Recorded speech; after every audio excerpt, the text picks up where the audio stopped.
This is the Trumbull Eagle Network.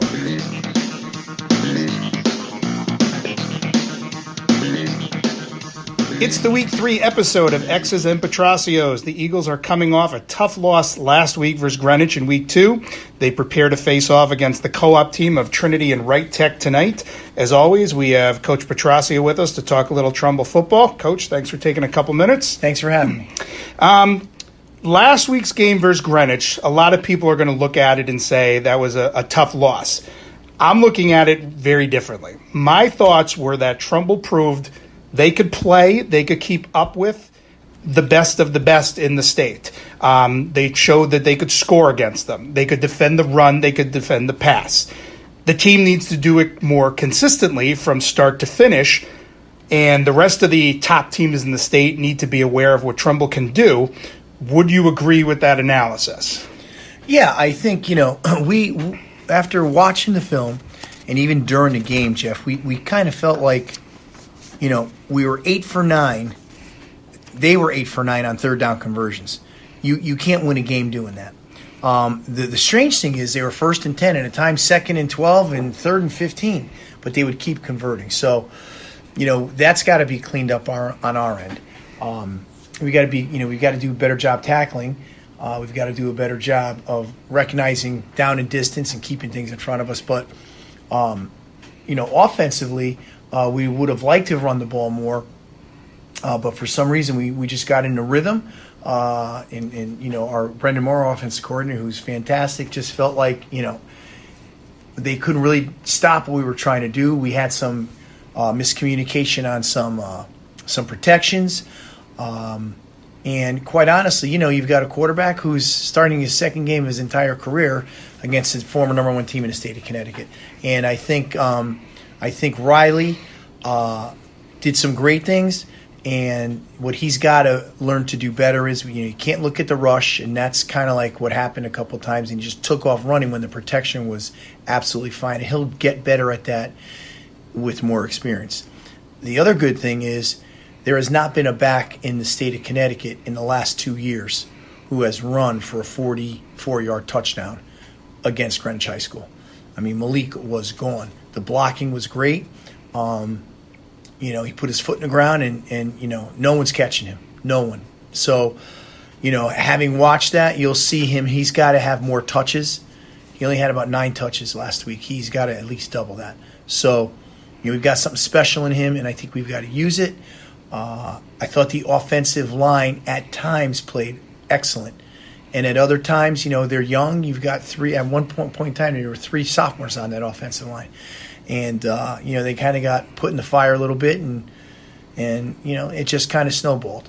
So having said that, my last word on Greenwich is until we can figure out a way to stop the bleeding, these things will continue to happen to us. So, for example, they scored, right, to make it 21-7. They kick off.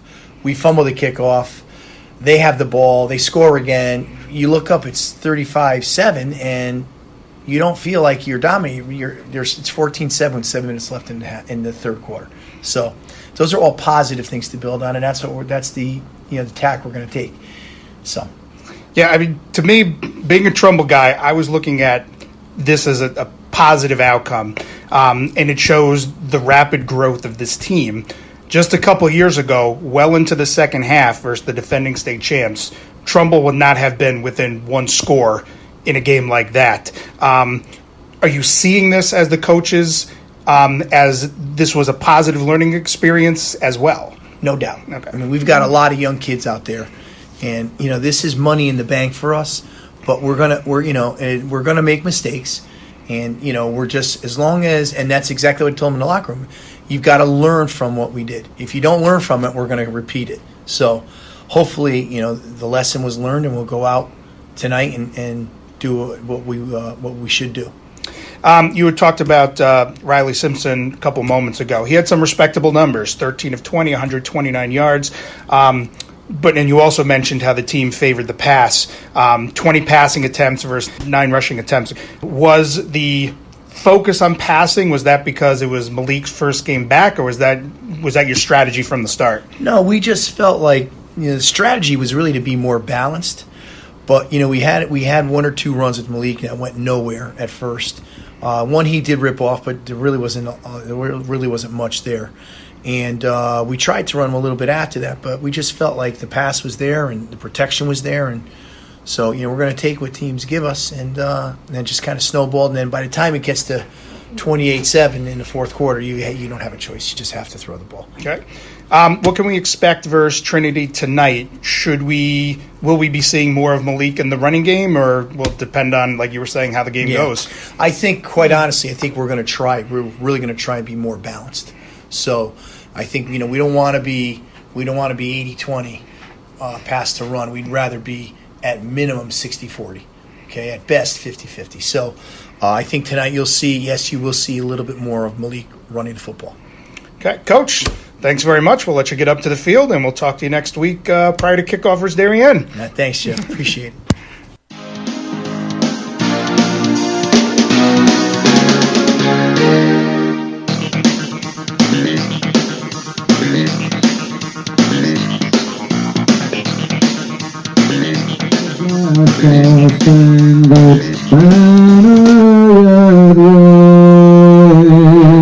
For the land of the free and the home of the brave. Live from McDougall Stadium, it's Trumbull Eagles football on 10. Tonight, your 1-1 Trumbull Eagles take on the co-op team of Trinity Catholic and Right Tech of Stamford. Good evening, ladies and gentlemen. This is Jeff Alterman. Alongside of me is Aiden Blank up in the press box. Aiden, how do you see the Eagles bouncing back after a tough loss last week, even though we talked about a lot of positive takeaways? You know what, Jeff? This is the perfect game for Trumbull to be playing a week after playing the defending state champions. They get a team that almost wasn't a team this year, and they get a chance to really showcase everything that they can do. It's going to be a very similar approach to what they did with with Central in week 1. They're going to come out looking to knock out this Trinity Catholic team right off the bat. Trinity's going to have to put up a defensive stop. Yes, Trinity is going to have to put up a defensive stop early. But I think they're going to need to hang tough. Otherwise, Trumbull could run away with this game. And I think if you're Trumbull, that's the ideal situation. Yep. You want to run away with this game and not have to worry about the second half. You put your second string guys in, get the younger kids some work, and then you go from there. Okay, we have our kickoff. Opening kick is a squib returned out to the 40.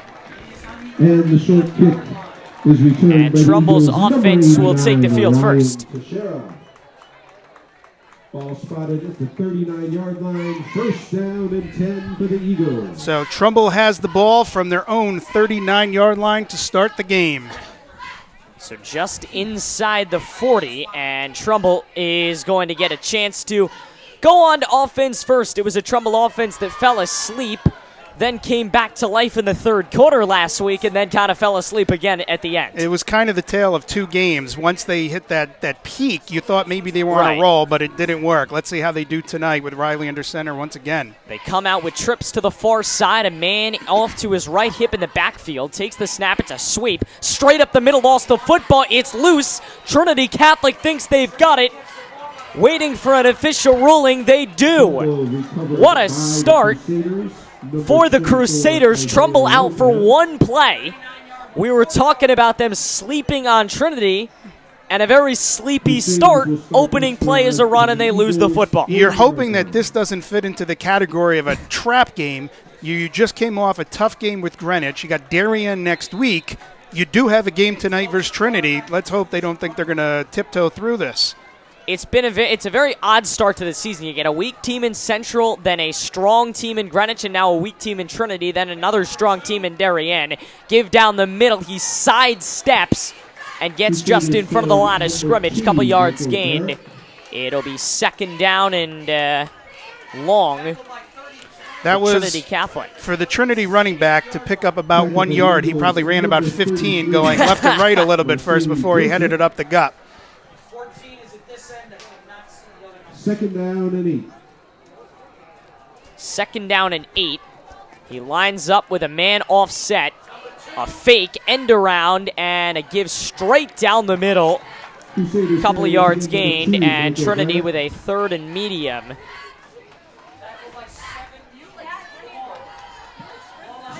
Tackle was made by Owen McCuskey. He's got a tough name. Yeah, exactly. Great player. He's got a hard name to say. It brings up 3rd and 6.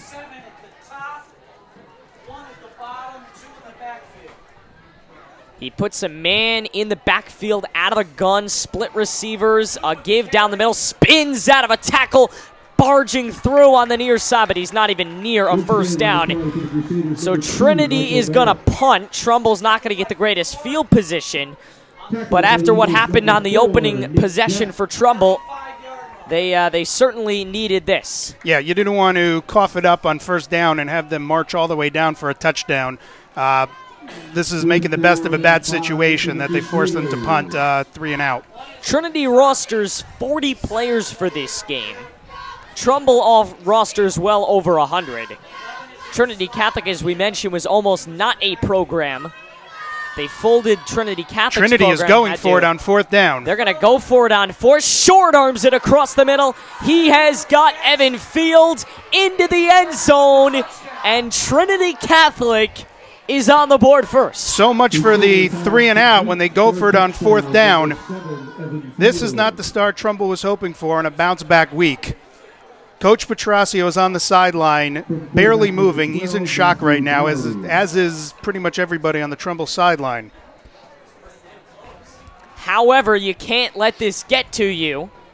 You still need to remember that there are only about 40 of them and about 100 of you. This is the ultimate David versus Goliath story, as the kick for the PAT is going to go. So Trinity Catholic stuns the state and takes the opening score. They lead it 7-0. We're back in a bit here on the Trumbull Eagle Network. Hi, this is Gary Kunchef, Daniels Farm Elementary School Principal, and you're listening to 10, the Trumbull Eagle Network. Go Eagles!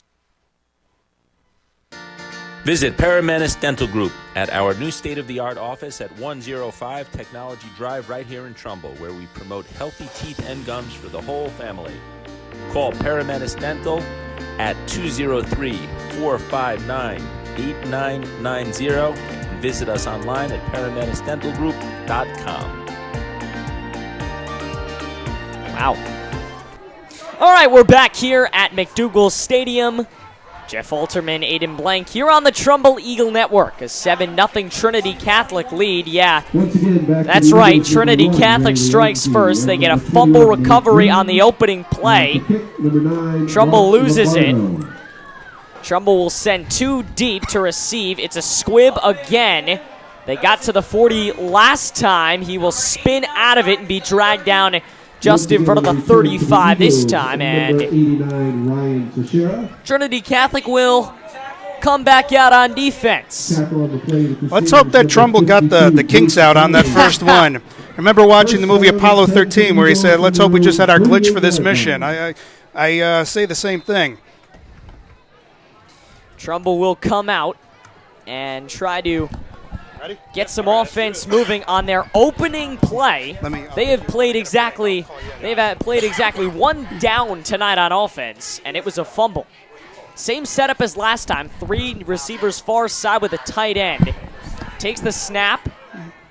Short arms at far side, complete for a couple yards, just inside the 45-yard line. Joining us tonight, along with Aiden and myself, is Sawyer Nicholas, joining us on 10. He's been working for 10 for the first couple games. He's been doing all the stats for us. We're giving him a mic and a headphone tonight so he can join us. Sawyer, welcome to the broadcast. Thank you for having me, Jeff, and you too, Aiden. I appreciate it being here, and it's exciting to give it a watch tonight's game against Trinity. Now, Sawyer played for Trumbull High. You graduated what year? 2016, so it was about 4 years ago. Yeah, that's right.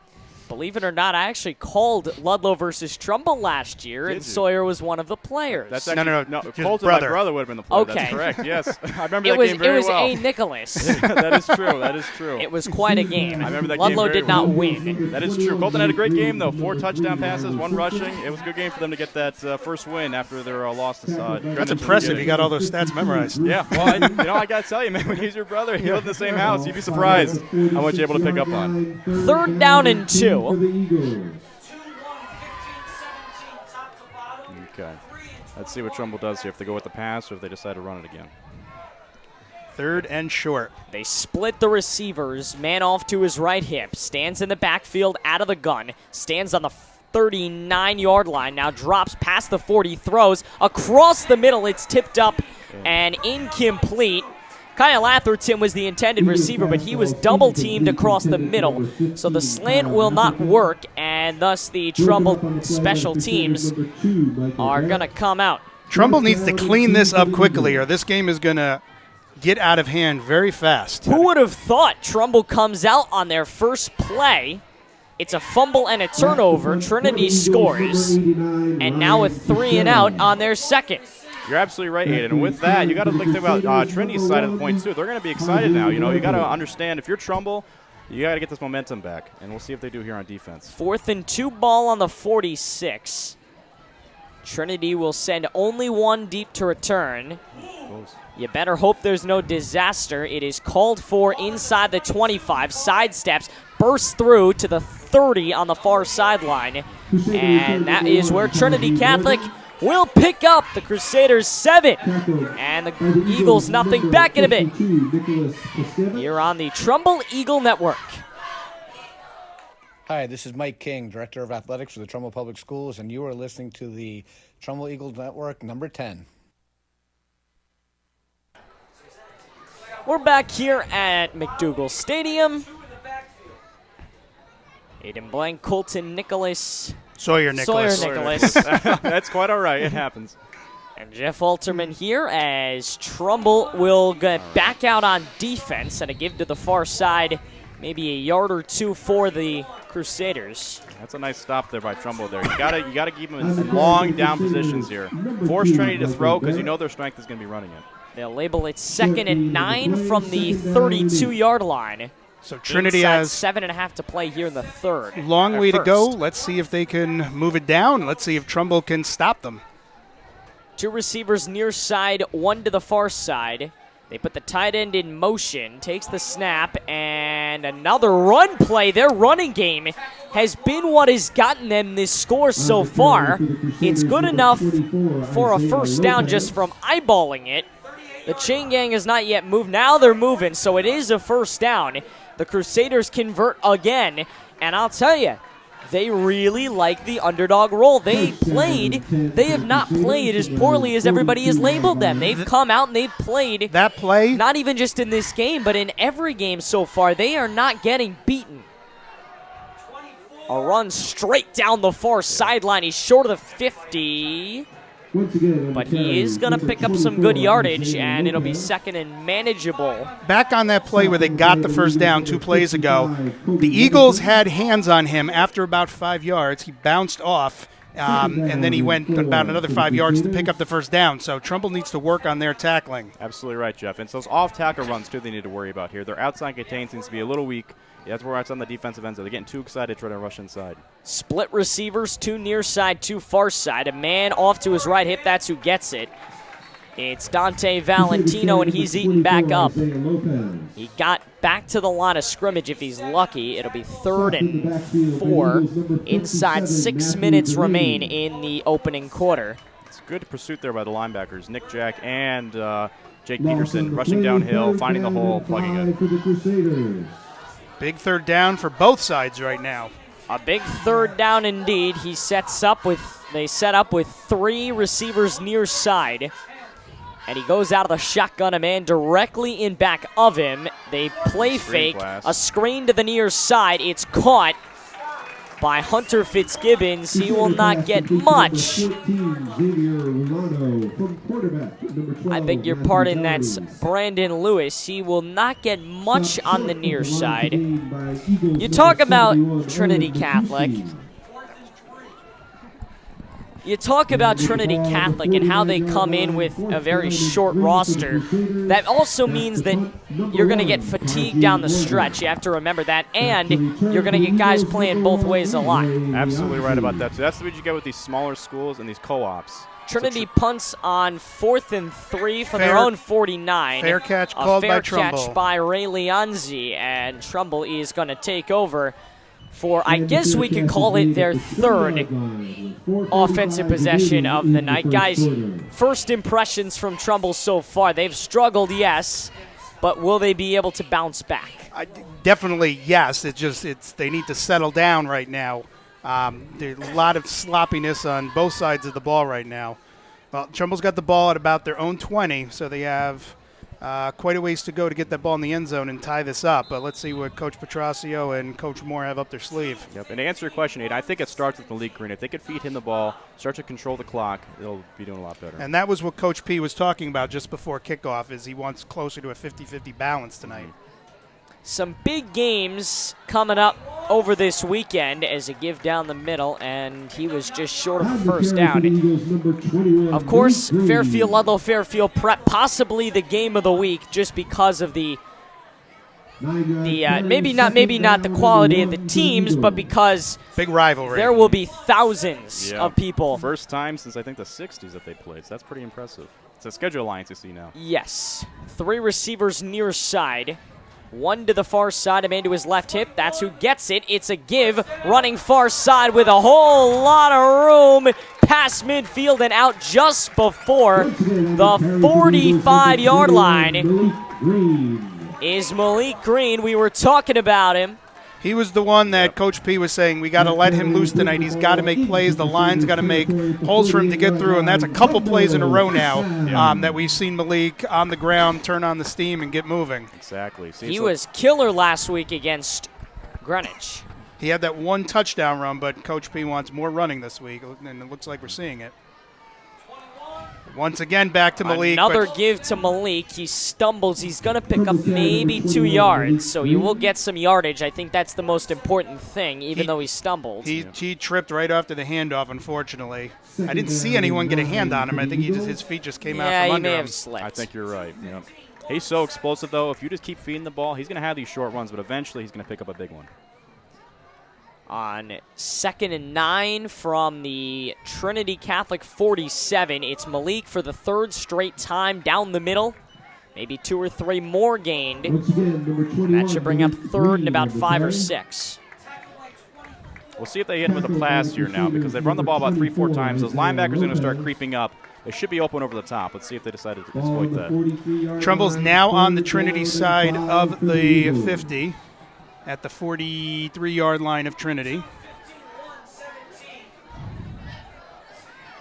Bunch of 3 receivers to the near side. Takes the snap. He's going to air it. Near side intercepted. Trinity Catholic has been going all hands on deck. They bunch all their defensive players to the near side.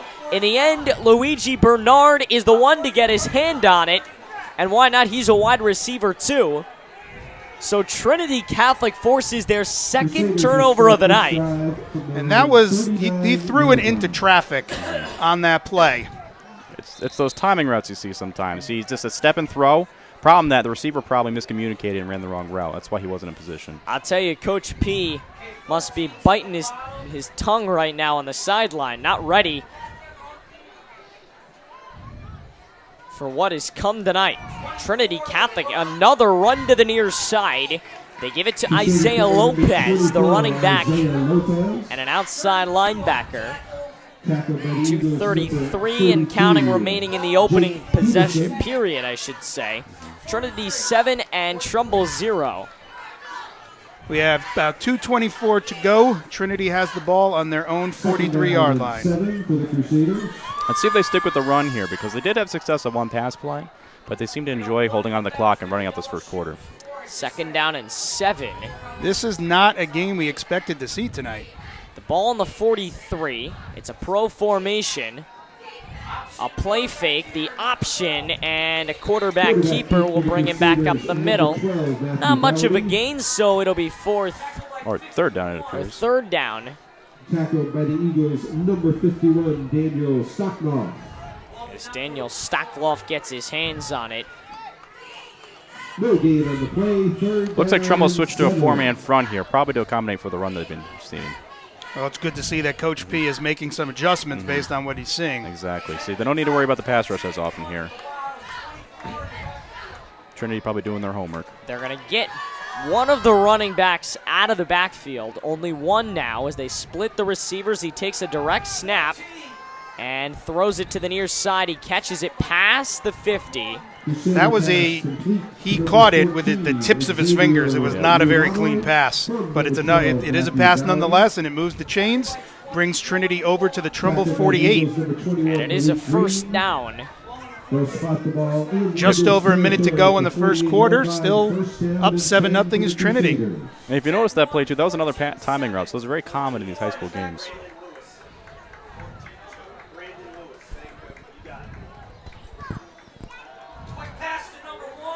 A screen to the far side and a very good run from Taji Morgan.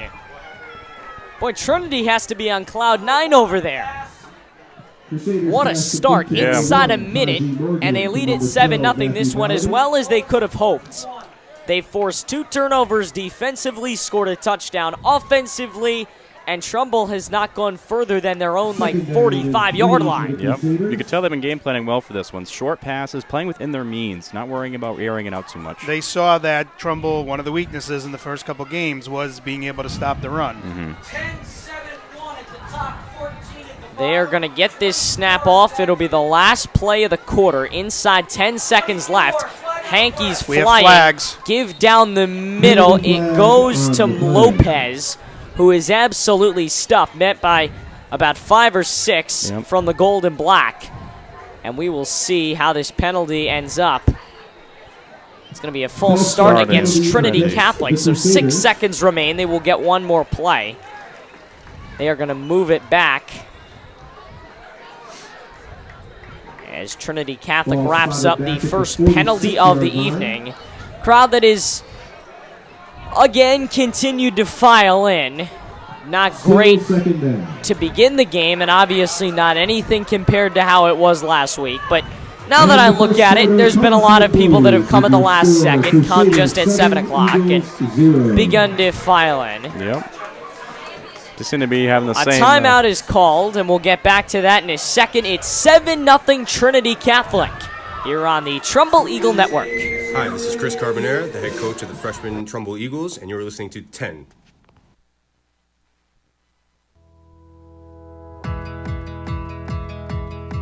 ACBI is the largest privately held insurance broker in Connecticut, specializing in personal and commercial insurance.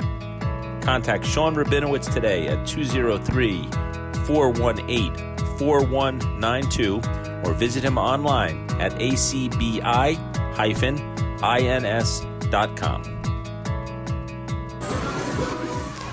Back here in Trumbull.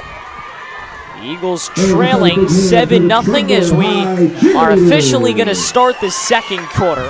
Aiden Blank, Sawyer Nicholas, and the founder of the Trumbull Eagle Network, Jeff Alterman. There we go. The reason we're all here today. That's right. 2 ways to enjoy tonight's game. We are live on Trumbull Eagle, on TrumbleFootball.com, I should say. That is an audio-only stream. Our YouTube channel, very simple, Jeff Alterman. The link is out there on the Trumbull Eagles Facebook page as well as the Trumbull Twitter feed. So depending on how you like to enjoy your football, whether you enjoy listening to us, good background noise, or watching us.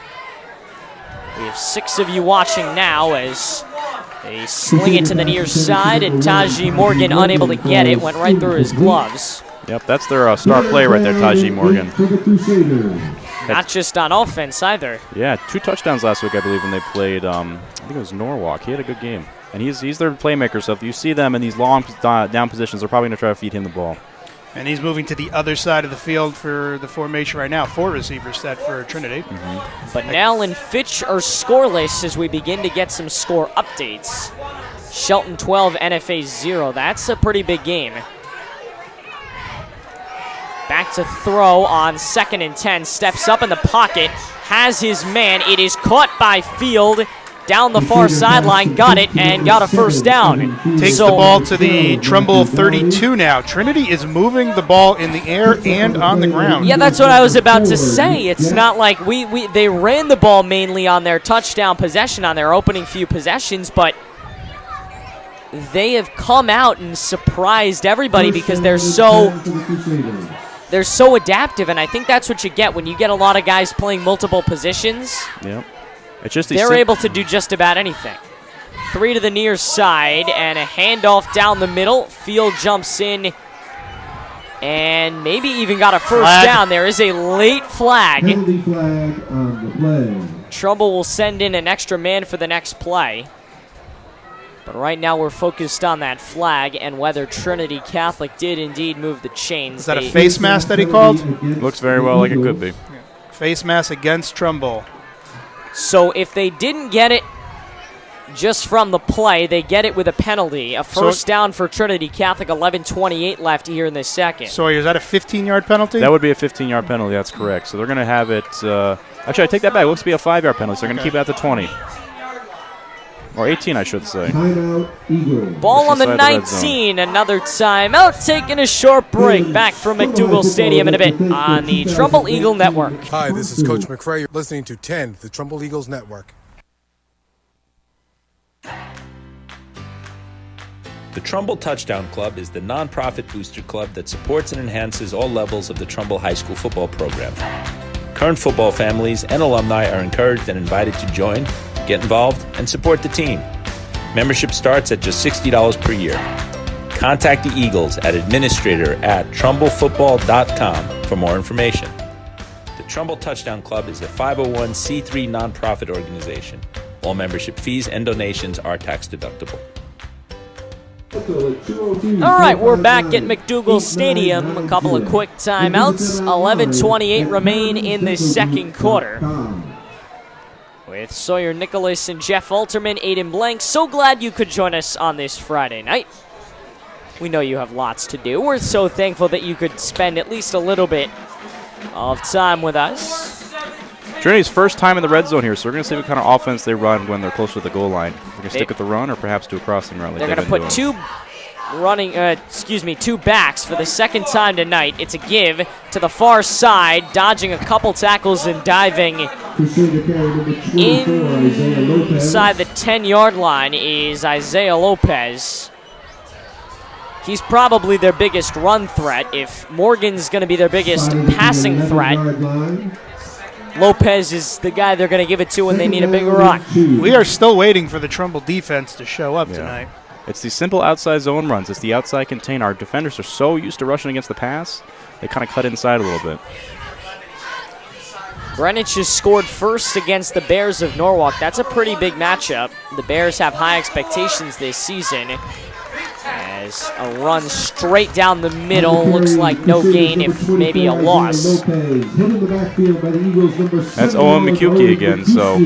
McCuskey, I apologize, that's right. You know, it gets me every time. When I had him in class, it took me a couple months to be able to say it correctly. I'm sure it did, that's right. He was a fun student to have, though. He's their star defensive end, so, you know, he's a big pass rusher, but if he's going to play in this game, he's going to have to, you know, work on his run game a little bit, you know. Getting the defender up, you know, making the read, and then making the tackle. How about this? St. Joseph 21, Wilton 0. Not even done with the first quarter yet. That doesn't quite surprise me. St. Joseph is very good this year, as they always are. Out of the gun, gives straight down the middle, and not enough for a first down. At about the 11-yard line, and that was, once again, hands on him about at the line of scrimmage, but then he was able to fight through for a few more. Exactly right, Jeff. It's just a will. You know, if you want to get that yard more of the guy in front of you, that's what's going to end up happening. 4th down and 1 for the Crusaders. Watching some of my Hillcrest students walk by in the bleachers. So are we going for it on 4th down, or are we kicking the field goal? Looks like they're going to go for it here, Jeff. They are. So split receivers, 2 near side, a tight end and a receiver to the far side. Out of the gun, a man in the backfield. He gives it straight down the middle. He powered through the first tackle and is inside the 10-yard line for Trinity Catholic. First down, and they're going to get a first down and goal. Inside the 5 now. And that, once again, make contact quickly, but getting through it and pushing through for more yards. First down and goal for the Crusaders. 9:09 and counting to go here in the second. Crowd is consistently filed in here in Trumbull. Split receivers again. This time the man goes to his right hip, takes the snap, give straight down the middle, powering through everybody. The ball's loose. The ball is loose. Trumbull picked it up. They're going to run with it, but the whistle's going to say he was down. Yeah, we'll have to see if his knee was down when that ball came out. We'll see what the ruling is. They're going to call it as such.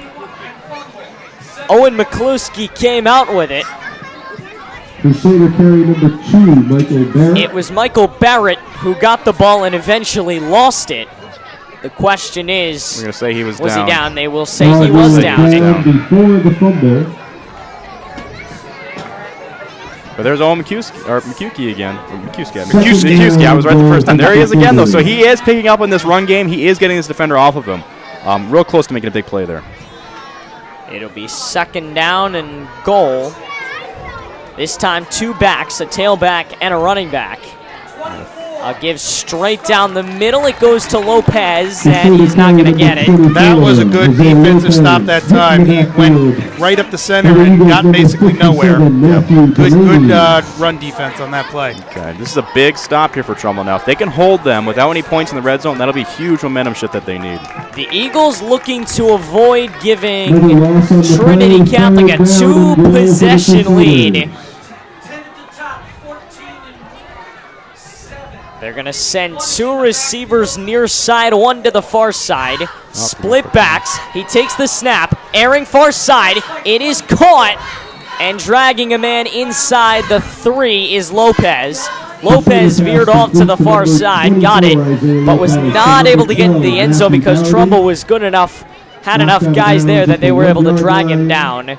4th down and 1 from the 1. 4th down and goal. So it is 4th and goal. This is probably the biggest play so far. Absolutely. If Trinity can go up by 2 touchdowns, Trumbull's going to have a whole nother bowl game. Even now, they're still kind of it feels like they're still kind of sleepwalking. This play could change the whole momentum of the game. And we see a timeout by Trinity. That's smart. You know, if you're them, you got to plan for this. This is a huge way to step up in this game if they can score this touchdown. A very smart timeout. We're going to take one with him. 7:47 left.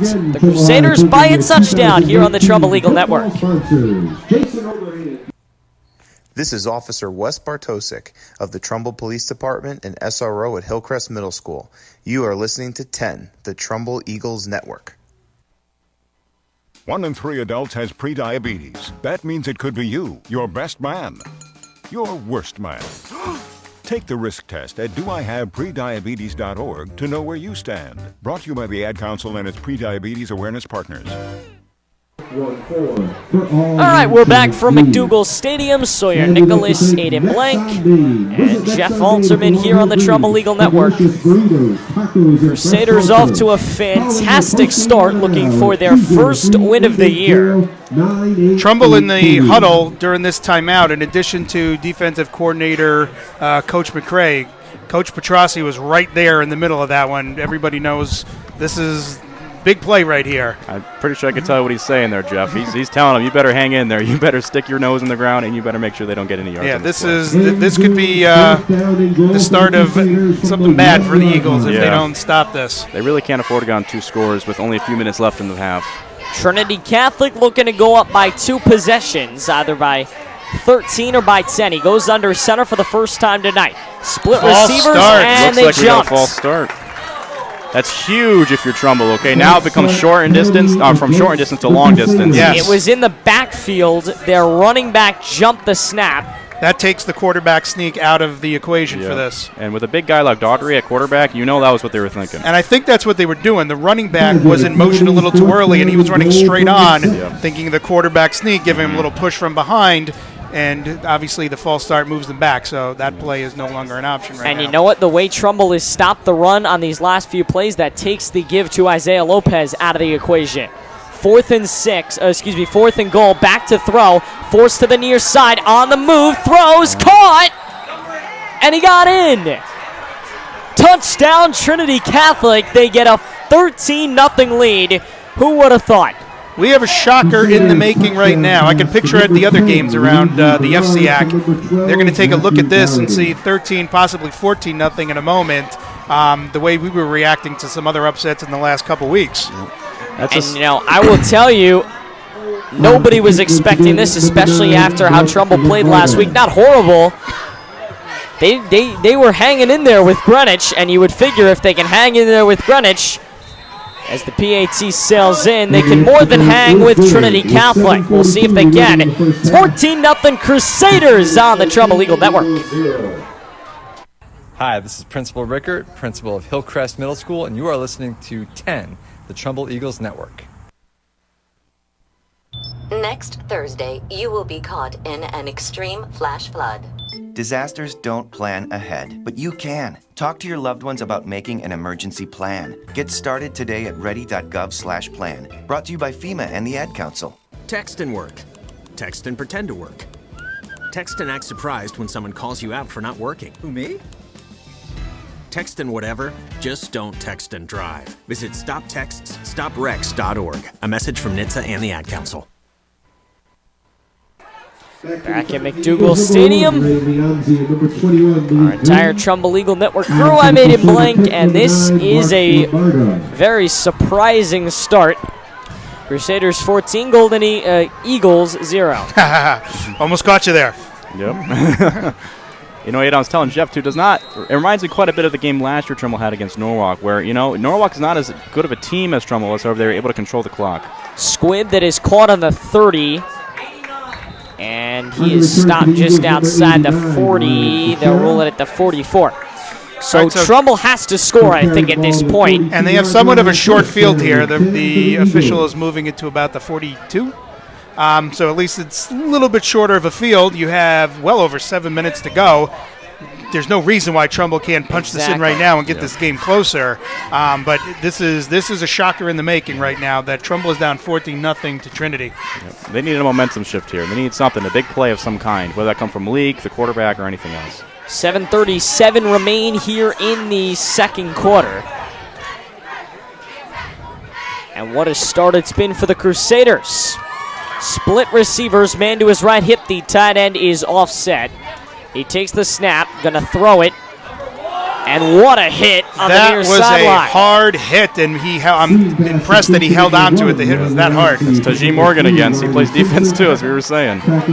Ray Leonzi with a nice catch, though, in traffic like that.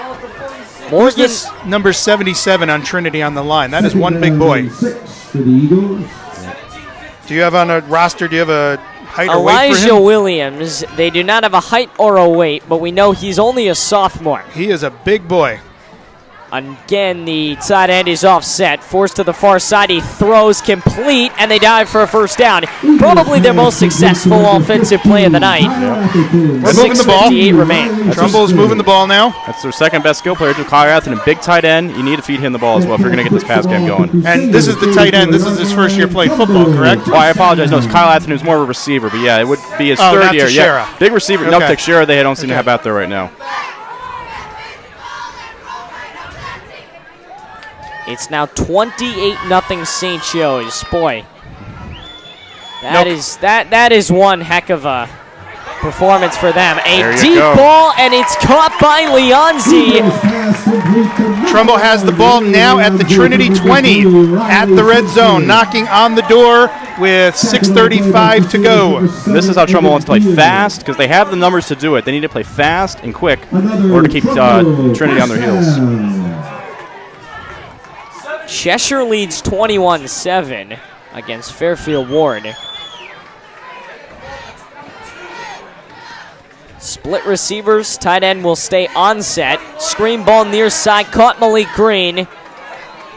He is going to gain yardage. The clock continues to run. That looked like he almost, I don't know if he did, but it looked like he was either losing his balance or losing the ball. So he was trying to turn the corner. It almost looked like he was about to fall down or almost lose the ball, but he didn't. He's a great player. He was able to hold on to it and control it. Yeah, the whole play was wobbly. He was wobbly from the beginning.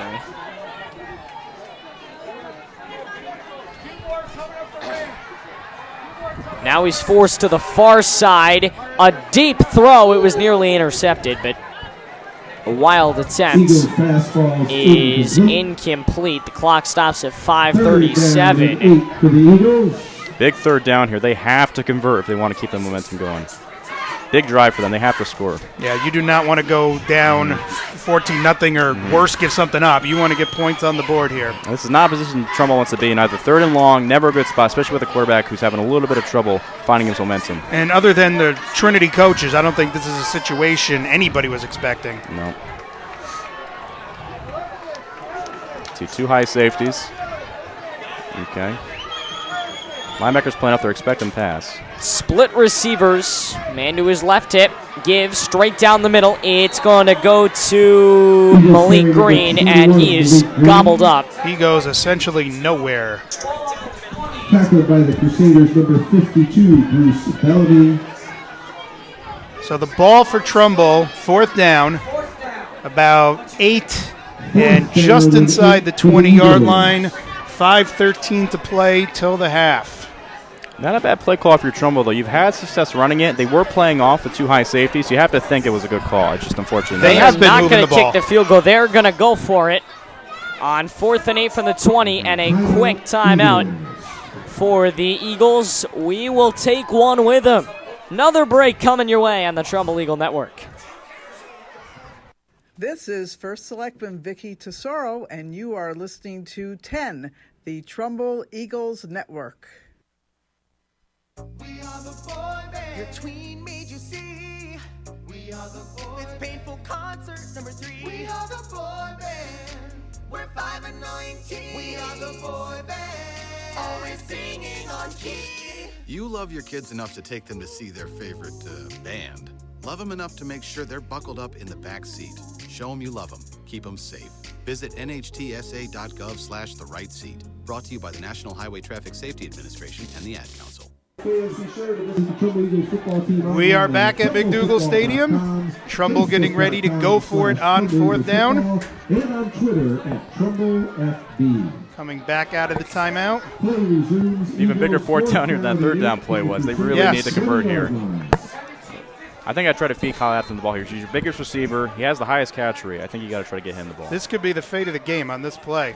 Split receivers, man off to his left hip. Takes the snap. It's going to be a throw. Alone in the backfield. Fires across the middle. But there is a flag. Leonzi had it in his hands. Had it knocked free. There is a flag. It could be defensive pass interference, which would keep the drive going. Looks to be that way. Yep. It is defensive pass interference against Trinity. Trumbull drive keeps going. That's a lucky break for Trumbull because that's a bit of a risky throw in the middle of the field like that. It was a double move, so good route by the receiver. But with two high safeties like that, they were converging pretty quick. Do you think he would have made that catch if there wasn't interference? Was it in the right place? It was in the right place. It was as good of a throw as you're going to get. However, like I said, a little bit of a risky choice. I think at this point with what's going on, Coach Petrosio doesn't have much of a choice. He'll take anything he can get. All right, so ball is at about the 11 or so. Same setup, only now the man's to his right hip. And he runs, tried a quarterback keeper, and he's absolutely gobbled. Maybe looked like that was a design quarterback keeper. Could have been a read option as well. I think he should have given the multiple leaks there. 4.5 to play. A loss of maybe 2-3 yards on that. So the ball right now is at about the 14-yard line. Second down and goal for the Eagles. Second down and goal coming up for the Eagles. Clock is ticking away. We're just over 4 minutes.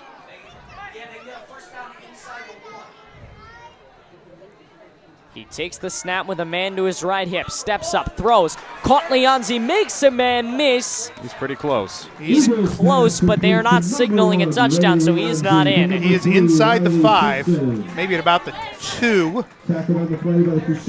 Looks to be about right. Yeah, about the 3-yard or 2-yard line, it appears. And Trumbull can get the first down without getting the touchdown. It's third and about, what would you say, about one and a half, a long 1 yard Yeah. for sure. That seems to be his favorite receiver now, Ray Leonzi. One of the shorter options they have, but certainly one of the most athletic.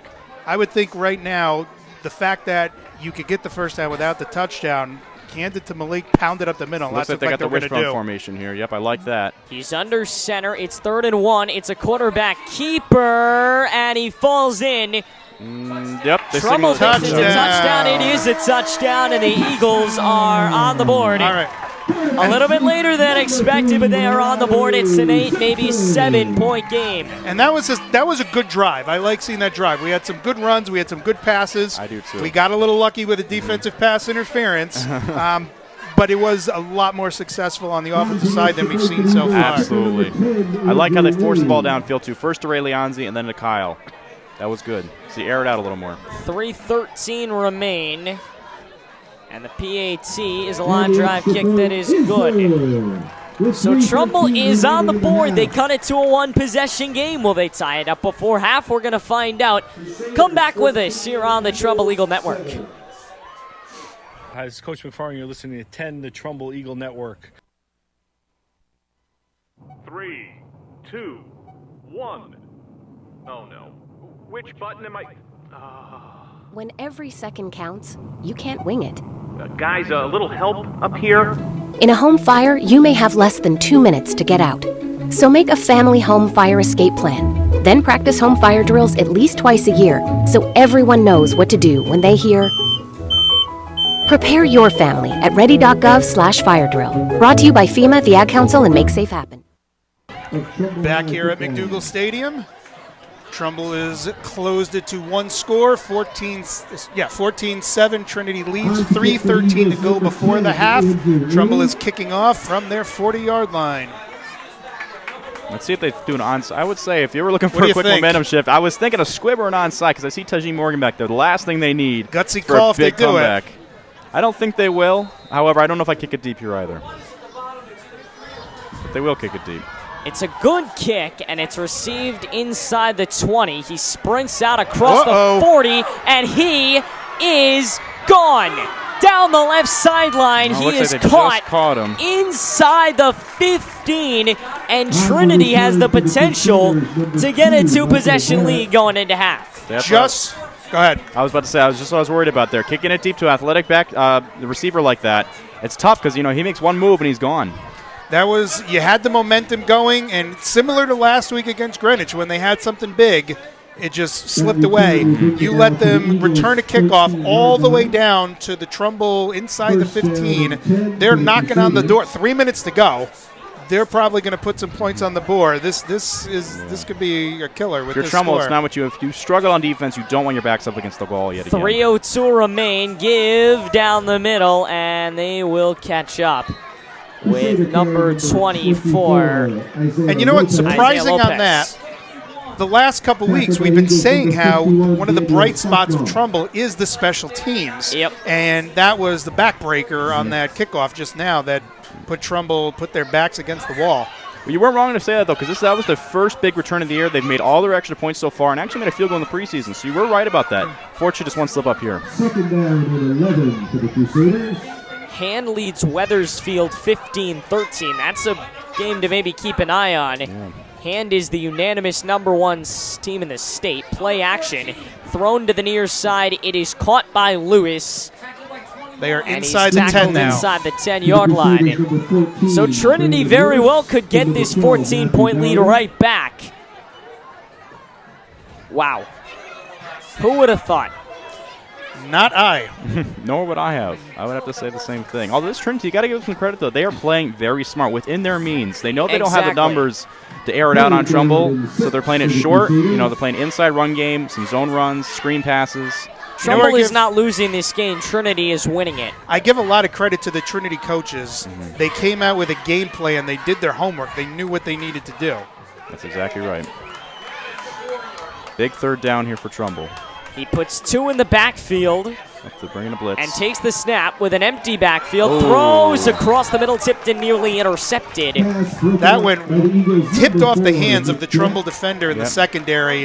That would have been huge if they could have come down with that pick. Looked like our big middle linebacker, Nick Jack, there. You're right, that would have been huge. Now we're going to see if Trinity can get their field goal unit on the field. See if they're able to make that. You don't think they're going to go for it? Doesn't appear that way. If I were that, I mean, it depends. If they have a kicker, 2 possession again, that's huge. Yeah, they are setting up for the field goal. The ball will be kicked from the 15 on the close hash. These small schools, you usually don't find teams with kickers, so it'll be interesting to see how he does, especially to the longer field goal like this. 25, 30 yards. They're going to kick it, it looks like, from the 15. It is up. Oh, it's and blocked.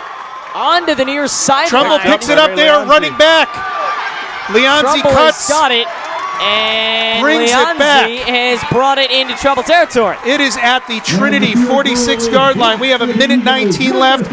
Back to special teams for Trumbull being good. They just made up for it on that play. And there you prevented from Trinity from putting more points on the board, and just gave Trumbull half of the field with a minute 19 left to try to get back in this game. Looks like Davidson was the one who got in there and made the block there. Huge for Trumbull, like you just said. All right, maybe some momentum this way working for the Eagles. Let's see what we can do. 46 yards to go, a minute 19 left.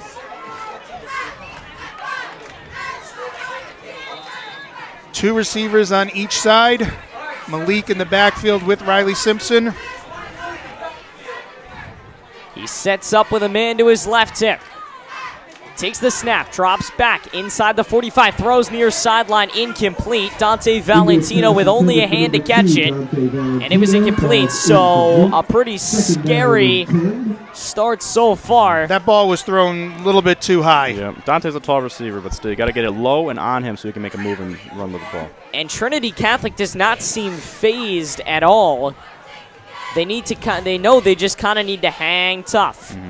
However, I think they also realize that they don't have many substitutions that they can easily make. Most of these guys are playing both ways and will not get a water break until halftime. And we'll see how that plays out in the second half. They really need to save their energy if they want to win this game. And it looks like a false start on Trumbull. It is. There's Davison and Trinity showing blitz. I think he got a little nervous, jumped the gun a bit. They knew it too. Trumbull will move it back. 5 yards? Looks to be, yep, false 5 yards, so Trumbull is not necessarily out of it, but they need to get themselves into field goal range. A minute 16 remain here in the half, trying to tie things up. But even if they don't, Trinity Catholic does get the ball for the second half, to begin it at least. Trinity showing blitz again here. He sets up with a man to his left hip, split receivers coming to the near side and to the far side. Picked off! Intercepted. Picked off by number 24, Isaiah Lopez. He was their running back and was killing it. And now he's going to get another chance to run the football because he is big on defense too. That was very similar to the interception early on. It looked like it was like a slant play. It looked to be that way, you're and right. Riley threw it right into traffic. Unfortunately, he gets picked off. So now Trinity has the ball on Trumbull's side of the 50 at Trumbull's 47-yard line. We have 1:08 left to play. Again, Trinity ball on the Trumbull 47. And that's what bringing the blitz will do for you. If you get a rush quarterback out on those quick throws, he's going to make a bad decision, and that's why there's a pick. We need a big stop from the Eagles to stop the bleeding. A give to the near side, and he's got all kinds of room. What a run for Trinity Catholic. He faked me out. It looked like the handoff was going to the far side, and it turned out to come back to the close side. So he faked out a lot of people and brings the ball to the Trumbull 36-yard line now. Clock is running, 45 seconds to go. First down, Trinity. They gave it to Michael Barrett. Now they set up in the shotgun with 3 to the far side. It's complete to Morgan. Good enough for a first down. Trinity still has a timeout left, and I believe they just took it. 34 seconds to go. So 34 seconds remain, and the Crusaders hang into a 7-point lead. This is one of the crazier stories of the week in Connecticut high school football. I would agree with you there on that, Aiden. You know, this is not expected. Trumbull just has to survive and get to halftime here. You know, hold them out of the end zone. If you can, that's a victory in itself. Trinity gets the football to begin the second half. You have to remember that. Trumbull has to get a defensive stop here and then has to get another one to begin half number 2. If I were them, I would switch to more of a blitz scheme here. I think Trinity's going to probably try to throw it, being the time that they have left. And if Trumbull can get a little pressure on their quarterback, who's not an experienced thrower, then they might have a better opportunity to break at the pass. Let's see what Trinity comes up with out of this timeout. Let's see what defense Trumbull comes up with out of this timeout. They're going 3 to the far side, 1 to the near side. Again, ball is on the Trumbull 21-yard line. Man goes to his right hip. Takes the snap. Back to throw. What a throw. Down the left sideline. He pinpointed it. And it really looked like it was caught. It was incomplete, and it was incomplete to... Was he out of bounds, or did he drop the ball? I think he dropped it. Was the problem. Dropped the football. It was Luigi Bernard who had it in his hands, was cradling it, and then lost the football. Was I the only one that thought that was a bizarre throw? He almost threw it from his hip like he sure like did. A sidearm pitcher almost. I'll tell you, it was a perfect spiral though. It was a perfect spiral, and it was he had the Trumbull almost placed. He had the Trumbull secondary beat. Looks like we have a holding penalty by Trinity too. So that brings the ball back to the Trumbull 36-yard line. We have 28 seconds to go. Second down, and let's say a lot. 25, I'd have to guess. Right. Trumbull just has to survive here. You know, get into halftime without giving up a score. That's a victory in itself, like I was saying. Second down, and you're saying 25. You would think Trumbull would have a safety a little deeper. Oh, trickery play here by Trinity, and they hold to the them. far side, a huge stop as Trinity Catholic's Todd G. Morgan is eaten up, and that should just about do it. They still have timeouts, at least on our scoreboard. They have 2 timeouts left. And they used one of them right here, yeah. Okay. Who is this coming off for Trumbull? LJ Chiambriello looked like he was. Oh, I think that Jack limping, but Jack Ligori seems to have weighted off. I think. But LJ was coming off. Yep. It looked like he was favoring one of his legs. Let's hope that he's okay. Yep, he's a big outside linebacker for us. Cannot afford to lose him right now, especially with the way Trinity's running the ball. Let me tell you, I had LJ also in class at Hillcrest. Did you? He was an interesting character to have. Well, he's an interesting character to watch in the field too. I would say we get along now, but he was interesting. Well, that's what those athletes will do to you sometimes. All right. See what Trinity lines up in. Would not be surprised if I see another trick play here. You know, they're probably trying to pull out of their bag of tricks, especially with this down and distance. Trinity still has 1 timeout remaining. Yep. Ball from the Trumbull 36-yard line, second down and a country mile. Second down and 24. He scrambles out of the pocket very fast. On the move, bounds. he is going to get pushed out. Inside the late, is that 30. Late hit. That was not a smart play. He was out of bounds, and when the Trumbull defender took him down.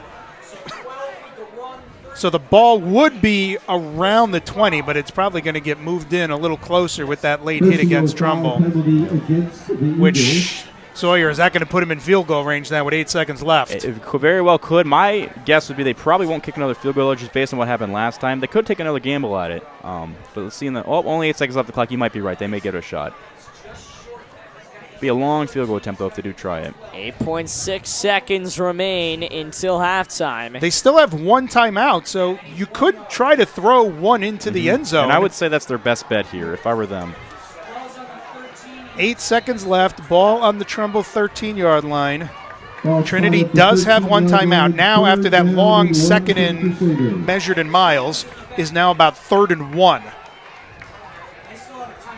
3rd and 1 on the scoreboard. Out of the shotgun with 2 receivers to the far side. Takes the snap. Play fake. Lofts it into the end zone. And it's incomplete. He could not come down with it. It almost looked like a pick. It looked like the Trumbull defender had the ball, but it must have touched the ground during the pass. So 2.6 seconds left now. Ball on the 13-yard line, 4th and 1. The down number really doesn't mean much. The ball's on the 13, and I would think they're going to kick a field goal here. I would have to agree with you on that, Jeff. It would be the smartest play. At least try to get into half with some points. But they may not. They seem to like their chances throwing it here. 2.6 seconds remain. The Crusaders lead at 14-7. And why not? I mean, the last few throws have been very good. Yep. It's just been very, very tough to get it by this Trumbull defense. Yep. Their receivers are very athletic and kind of going well against our shorter secondary that we have. He's out of the gun again, and he's going to throw. Same play, and Morgan does not come down with it, and Trinity Catholic turns it over on downs, and we'll head into halftime with a 7-point lead. So, guys, yeah, that last drive was pretty negative, but this half as a whole could not have gone better. Well, Trumbull, I would say in later second quarter, they did step it up and started playing a little bit better on offense. Defense, at times, they were playing better. They let Trinity come back from 3rd and, California to move the ball across. So some ups and downs. The defense needs to settle in there. The offense started moving the ball a little bit. Sawyer, what do you think the defense needs to do in the second half to stop this? I think they need to force some 3rd and longs. What they really need to do. Focus on stopping the run to begin. That number 24 that Trinity has, he's been doing very well. Up the middle, these outside zone runs, work on containing on the outside, and if you can force Trinity on these quick 3 and outs, it'll really shift your momentum, because what's happening right now is Trinity's getting these long drives, sucking the momentum from Trumbull. It's really putting a lot of pressure on their offense to score real quick. And that was what you were just saying, exactly what Coach P was saying in the pregame show. Last week, allowing Greenwich to convert so many 3rd downs. I believe you said they were 8 for 9 in 3rd down conversions. Yep. You're not winning a game doing that, exactly as Coach Petrosio said. So let's see if the Trumbull defense can come back with that in the second half. All right, we're going to take a break here on 10, the Trumbull Eagle Network, and we will be back after a few words. Hello, this is Brendan Moore, offensive coordinator at Trumbull High School, and you are listening to 10. We are the boy band. Your tween made you see. We are the boy. It's painful concert number 3. We are the boy band. We're 5 and 19. We are the boy band. Always singing on key. You love your kids enough to take them to see their favorite band. Love them enough to make sure they're buckled up in the back seat. Show them you love them. Keep them safe. Visit nhtsa.gov/the right seat. Brought to you by the National Highway Traffic Safety Administration and the Ad Council. 3, 2, 1. Oh no. Which button am I? When every second counts, you can't wing it. Guys, a little help up here? In a home fire, you may have less than 2 minutes to get out. So make a family home fire escape plan. Then practice home fire drills at least twice a year so everyone knows what to do when they hear. Prepare your family at ready.gov/fire drill. Brought to you by FEMA, the Ad Council, and Make Safe Happen. To protect her home and family in a disaster, Karen was willing to wade through water, mud, and insurance paperwork. Yeah, I can do this. You go, Karen! By simply understanding and updating what her insurance covers and doesn't cover now, she'll be better prepared no matter when disaster strikes. Learn other simple ways to protect your home and family before a natural disaster at ready.gov. That's ready.gov. A message from FEMA and the Ad Council. To protect his home and family from disaster, Steve used courage, wisdom, and his camera phone. That should do it. Way to go, Steve! By simply taking digital pictures of his family's important documents, Steve can always have them stored safely online, no matter when disaster strikes. Learn other simple ways to protect your home and family before a natural disaster at ready.gov. That's ready.gov. A message from FEMA and the Ad Council. Hi, it's Olivia Munn with my shelter pets, Frankie and Chance. Say hi, guys. When I adopted them, I discovered that they both have incredible personalities. Chance's sole purpose in life is to love and to be loved. Frankie is a little bit of a scoundrel and always entertaining. They're a little bit of a lot of things, but they're all pure love. Adopt pure love at theshelterpetproject.org. Brought to you by the Ad Council, the Humane Society of the United States, and Maddie's Fund. Hi, everyone. Al Roker here. As a guy with his own catchphrase, I appreciate that after 75 years, Smokey's only said, "Only you can prevent wildfires." But I'm filling in because there's a lot more to report. Like when it's dry or windy. Be careful burning yard waste, because wildfires can even start in your neck of the woods. Go to SmokeyBear.com to learn more about wildfire prevention. Brought to you by the U.S. Forest Service, your state forester, and the Ad Council. Hey, y'all, Jeff Foxworthy here. Now, if you've ever found yourself repeating the same thing over and over for 75 years, you might be Smokey Bear. Only you can prevent wildfires. That's why I'm filling in for Smokey to switch things up, because there's a lot more to say. And I should know because my grandfather was a firefighter. And one of the things he taught me is that the people that love the outdoors the most are often the ones accidentally starting wildfires, which means always BYOB. No, bring your own bucket to the campfire. And be extra careful with things like burning yard trimmings. Don't just walk away, or chances are you might be starting a wildfire. So for the love of the outdoors, go to SmokeyBear.com to learn more about wildfire prevention. Brought to you by the U.S. Forest Service, your state forester, and the Ad Council.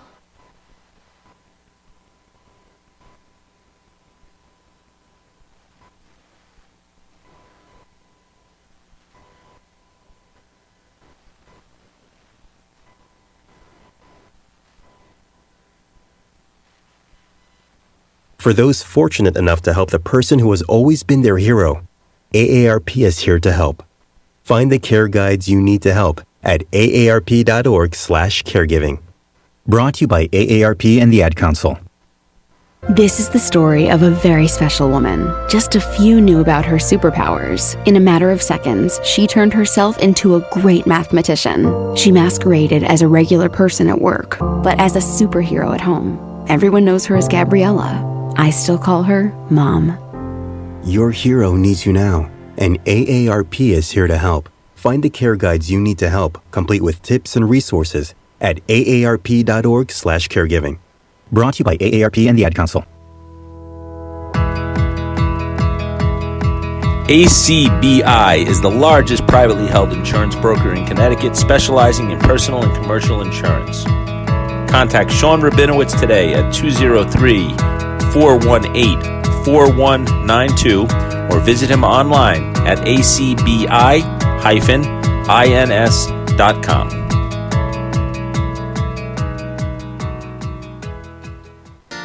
Visit Paramenis Dental Group at our new state-of-the-art office at 105 Technology Drive right here in Trumbull, where we promote healthy teeth and gums for the whole family. Call Paramenis Dental at 203-459-8990 and visit us online at paramenisdentalgroup.com.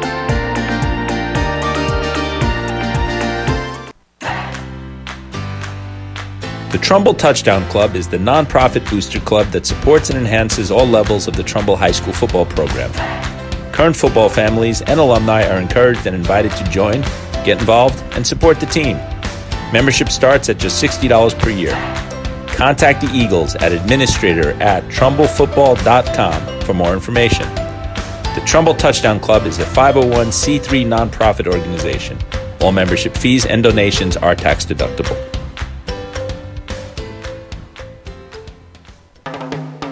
Your daughter doesn't want to talk about why her room is a horrible mess. Your son doesn't want to talk about why he's wearing mismatching socks. Your spouse doesn't want to talk about their bad haircut.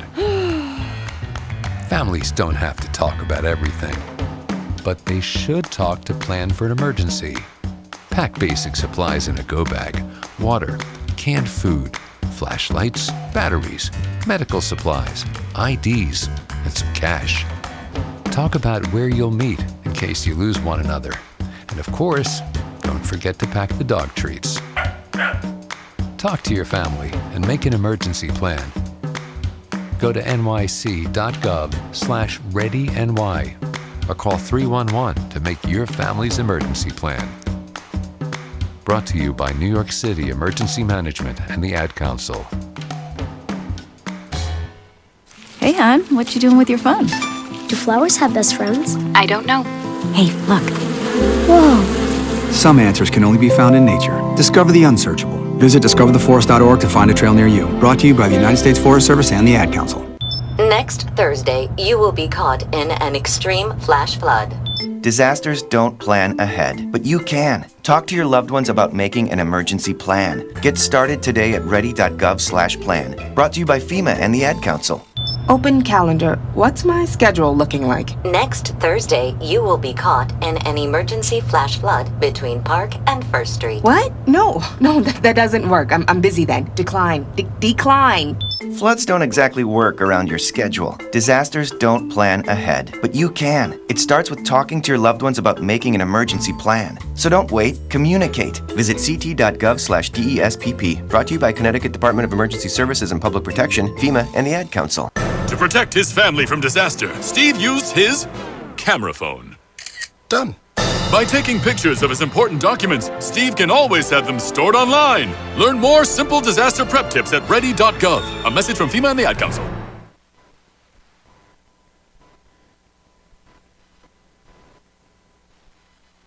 Sweet strawberry icing. You're in Goodwill, and just past that vintage denim jacket you spot miniature donut earrings. You lean in.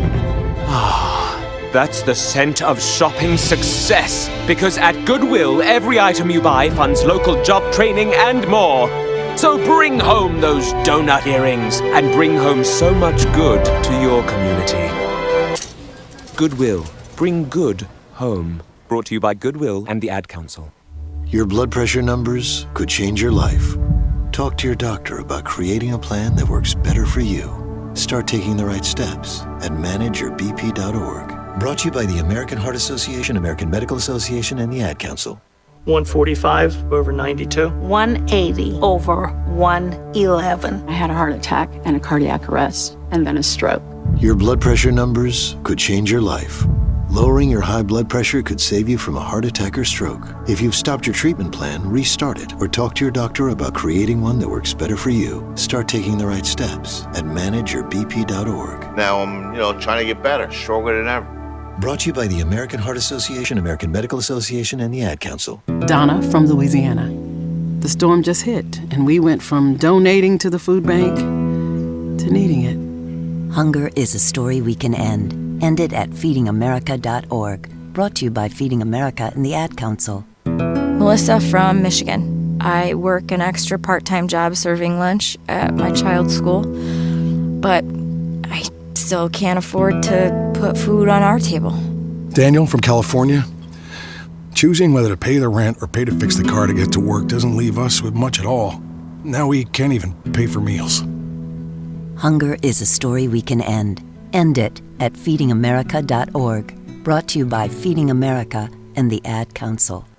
The possibility of lung cancer can be pretty scary, especially if you're one of approximately 8 million current or former smokers at high risk. That's why SaveByTheScan.org wants you to know that now there's a breakthrough low-dose CT scan that can detect lung cancer early, and it only takes 60 seconds. You stop smoking, now start screening. For an easy quiz to see if you're eligible, visit SaveByTheScan.org. It could save your life.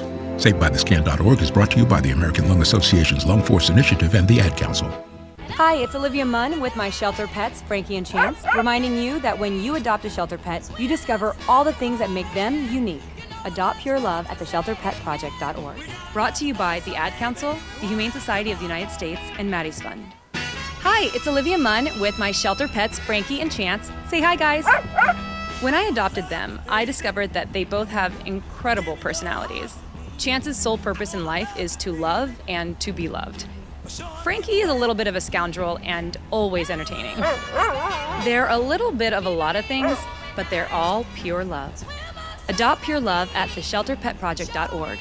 Brought to you by the Ad Council, the Humane Society of the United States, and Maddie's Fund. Hey Kevin, thinking about retirement? I've thought about it, but it's too late for me to save. With Avo, a retirement coach, it's never too late. Where can I learn more? Visit aceyourretirement.org today. A message from AARP and the Ad Council. Hey Kevin, thinking about saving for retirement? Yeah, but how do I start? It's easy with Avo, a retirement coach. Let's learn the Avo bet. A is for taking action. Not anxiety? No, Kevin, you're gonna be fine. You sing? Barely. V is for variety. Huh. Change up my strategy. Okay. O is for optimize your savings. Let Avo lead the way. Visit aceyourretirement.org today. A message from AARP and the Ad Council. Wake up and text. Text and eat. Text and meet up with a friend you haven't seen in forever. Hi. Oh, hey. Text and complain that they're on their phone the whole time. Text and listen to them complain that you're on your phone the whole time. Text and whatever. But when you get behind the wheel, give your phone to a passenger. Put it in the glove box. Just don't text and drive. Visit StopTextsStopWrecks.org. A message from NHTSA and the Ad Council. Wake up and text. Text and eat. Text and catch the bus.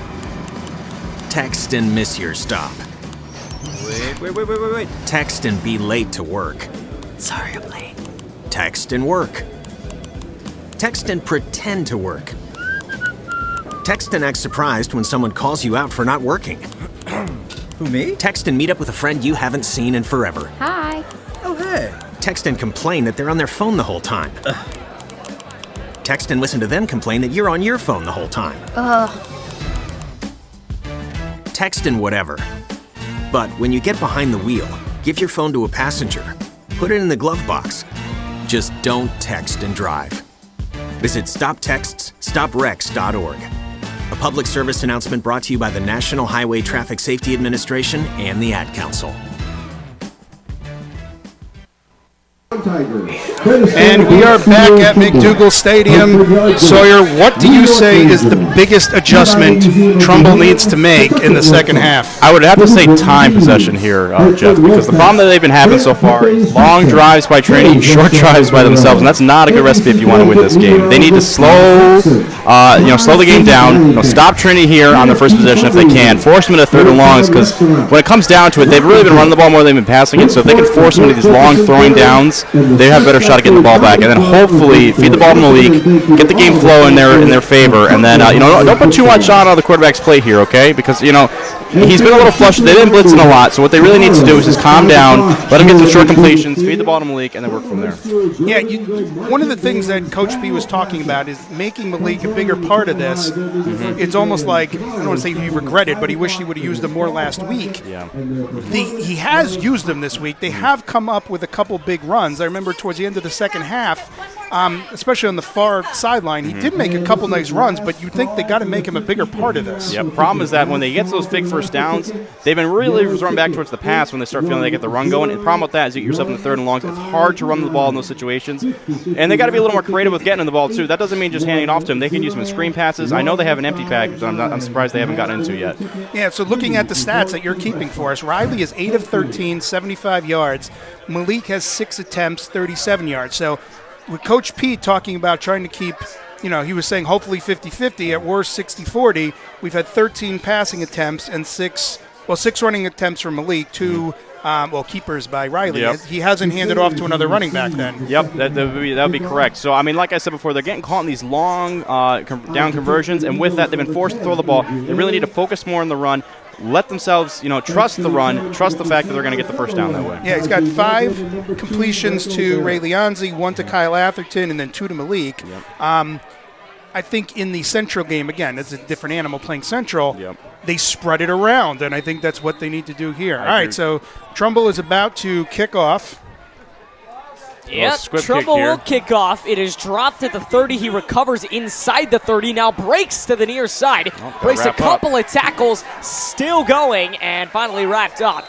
He's taken down at about Trinity's own 40-yard line, but how many people had a hand on him there before he came down? It had to be almost the entire team, to be honest with you there, Jeff. I think Jake Peterson was finally able to bring him down, but that's the thing Trumbull's got to do. Wrap up is what they really got to work on here. They're hitting them, but it doesn't do no good if you're not going to wrap them up. And that's been an issue all night. The number of times Trumbull's gotten a hand on somebody, and that initial contact did not stop the play. Exactly. And I wouldn't say we saw that the last couple weeks. Even against Greenwich last week, I didn't see that many people breaking tackles. No, not at all, to be honest with you. You're absolutely right.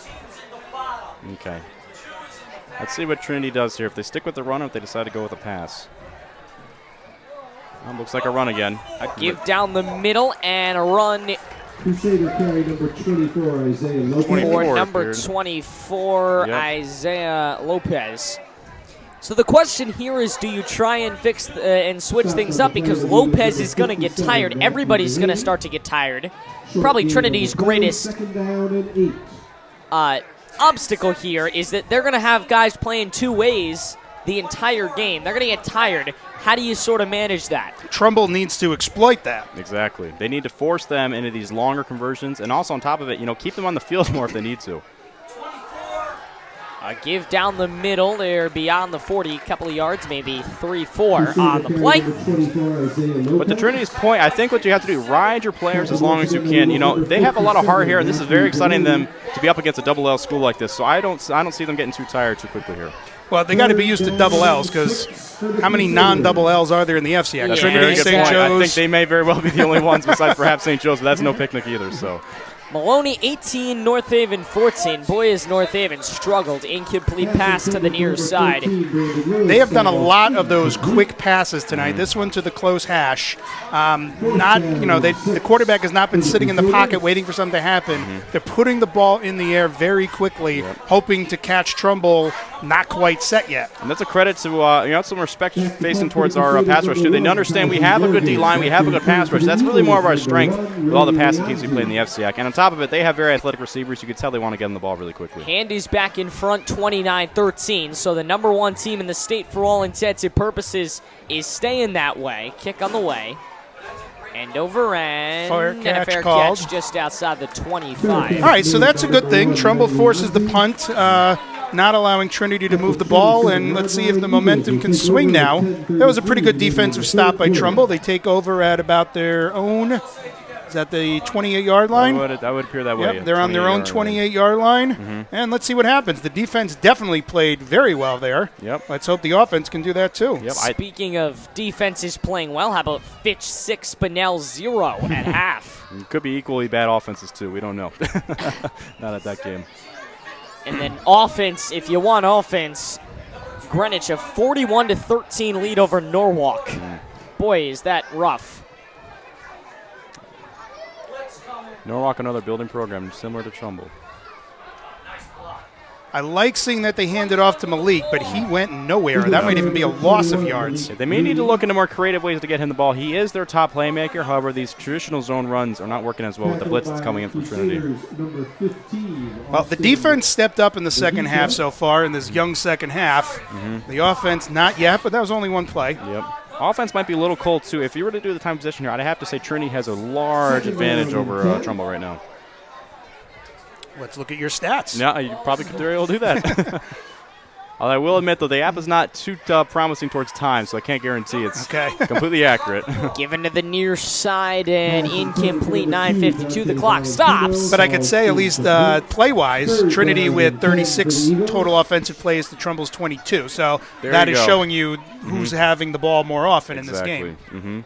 Brunswick 17, Cheshire Academy 0. Another incomplete pass there by Riley Simpson. He really needs to calm down. Okay, trust his lineman to hold the position, hold the blocks for him, and then find a receiver. 3rd and 10. Can Trumbull's offense step up in the second half? Here's a good one with 11:31 to go. Berlin and Killingly tied at 7. And St. Joe's leads 42-14 at the half. Trinity's daring him to throw here. Safety's playing real far up. Empty backfield and a flag coming down in the backfield. It is going against the Eagles, so Trumbull is going to have a big setback here. 3rd and long, 3rd and 15 coming up for Morris Petracio's bunch. If you're Coach P, what are you telling him in the halftime huddle? I would not want to be in that locker room at halftime tonight. They're probably not expecting this to be the outcome at the moment here. 14-7 against Greenwich was different than 14-7 down to Trinity. Yep, absolutely. Man in the backfield off to his right hip. Split receivers. And the tight end offset. Takes the snap. Empty backfield. Steps up. Throws way too deep. It was well over the head of a sprinting Dante Valentino. That ball was definitely overthrown by at least 5, if not 10 yards. Yeah. But the Trinity defender kind of laid off it. I guess he figured it was uncatchable. He didn't follow through on the full defense of the play. Not a horrible decision. Horrible decision there by the quarterback, being the safeties are playing soft her up. The Dante Valentino had him beat deep, just like you said, though, a little bit overthrown.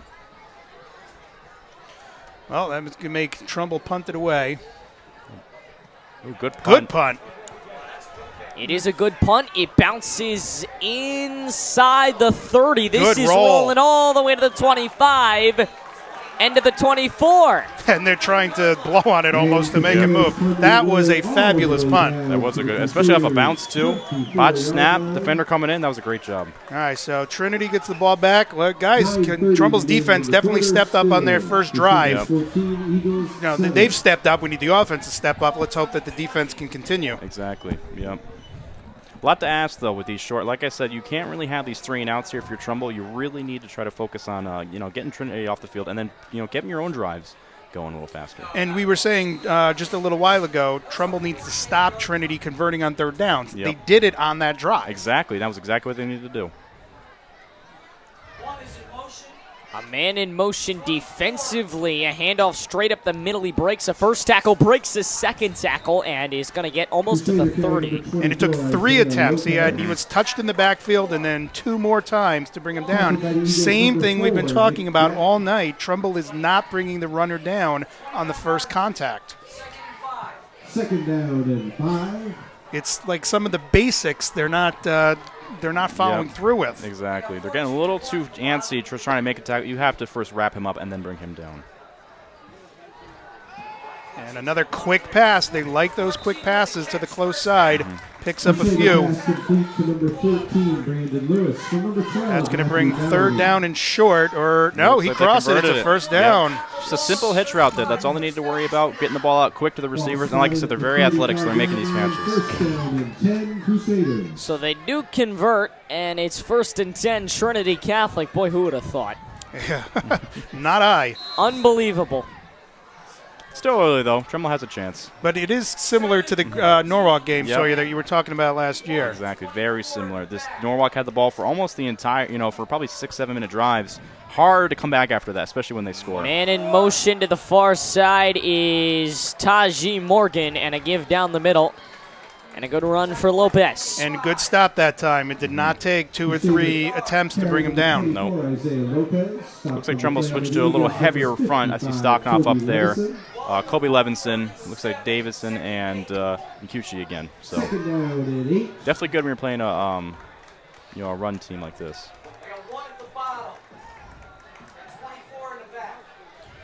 So it is 2nd down and about 8 from Trinity's own 41-yard line. Oh, screen pass again. A screen to the far side. He dropped the football and was hit. And here's another one of those 3rd downs. Can Trumbull stop them? This has been one of their weaknesses all night. Big 3rd down here. More scoreboard update at halftime. It's Shelton 19, NFA 7. Lewis Mills 28, Bethel 0. If I were Trumbull here, I might switch to more of a man scheme just because of the short routes they've been running. Zone is a little too soft when you're playing against teams that have hitch routes and such. Massac 20, Bristol Central 12, and Sonia 40, Oxford 0.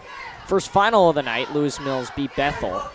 Forced to the far side, forced to throw, incomplete, and Trumbull's getting the football back. Well, we'll see. There's a flag on the field. See what that is. Crossing pattern well in front of the Trinity receiver. It's actually the same route they ran earlier when they scored on their first possession. Penalty flag on Looks like it's holding, been declined. So it brings up 4th down. So Trumbull does hold on 3rd down. They did make an adjustment. They are fixing some of those mistakes that they were making. Which is going to help Trumbull hopefully pass that momentum over to the offense. I would absolutely agree with you. If you're the offense here, don't put too much pressure on yourself. You still have plenty of time. Okay, trust your instinct. You have a lot of athletes on that side of the ball. Kyle Atherton, you got Ray Leonzi, Malik Green. So they really got to just focus on, he's getting on the ball, working his way slowly down the field. A man back deep to bad return. Snap. A bad snap, nearly blocked. May have gotten a piece of it. Flags. It bounces to the 50-yard line with a flag. The punter had to, jump, 10 feet in the air almost to catch that snap, and he's lucky he got it off, but there is a flag. Showing off his athleticism there. As it stands, the ball's on the 50. Oh, it looks like a sideline warning on Trumbull here. Sideline warning against the Eagles. They're just as antsy as these fans are about this score, it appears. Was that against the team in general, or was that against the coach? I couldn't tell you, Jeff. I'd have to imagine it's against the team in general. Usually that's the way it works, is if you cross, there's a white line on the sideline. If you cross that line consistently, they will give you a warning, and then after that, it's a 5-yard penalty. Ball remains spotted at the 50-yard line. First down and 10 for the Eagles. 7:39 remain in the third quarter here at McDougall Stadium. Trumbull has the ball right at the 50. First down. First down, 2 receivers near side, 2 far side. Looks to the far side, a man to his right hip, takes the snap and drops. He's got all kinds of pressure, all kinds of time. Airs it for Green, who is still going down the middle of the field inside the 35.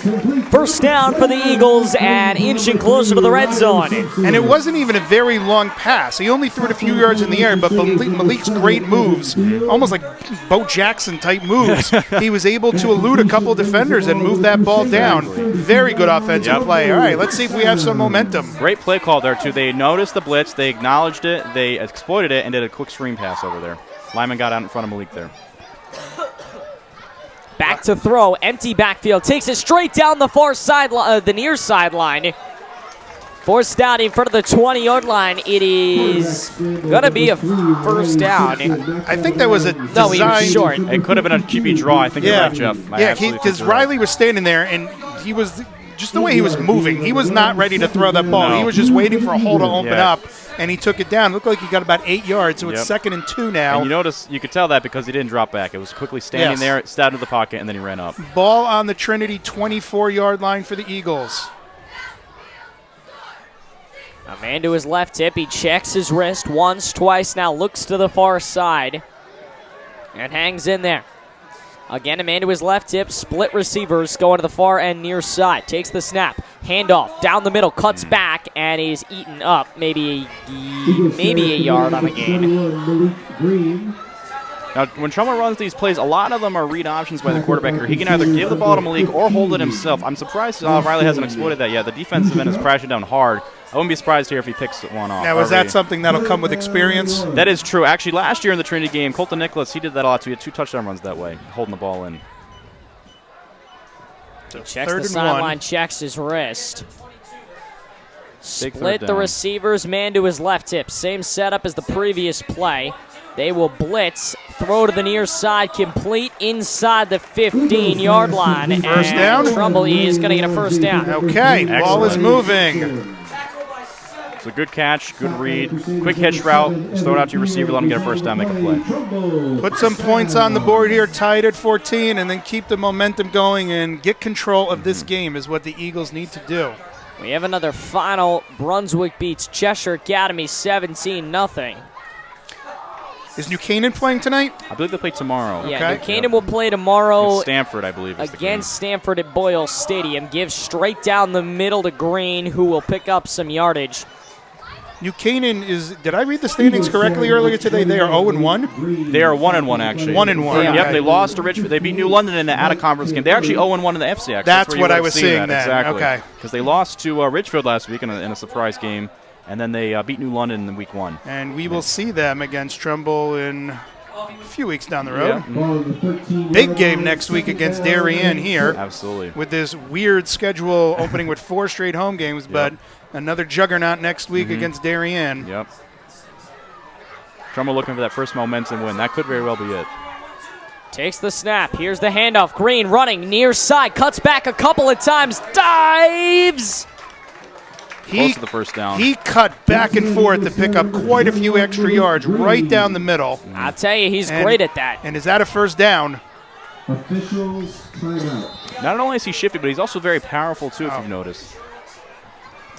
All right, so a timeout. And actually an injury timeout, an injury on the field. We're going to get you all of the logistics on it when we get back here on the Trumbull Eagle Network. Hi, this is Mars Petraccio, the head football coach for the Trumbull High Eagles, and you're listening to 10, the Trumbull Eagle Network.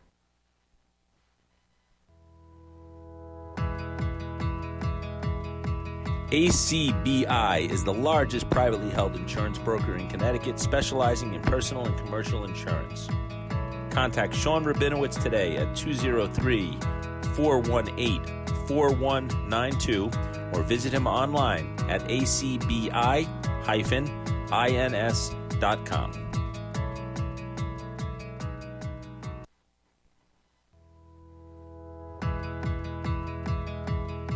ACBI is the largest privately held insurance broker in Connecticut, specializing in personal and commercial insurance. Contact Sean Rabinowitz today at 203-418-4192 or visit him online at acbi-ins.com.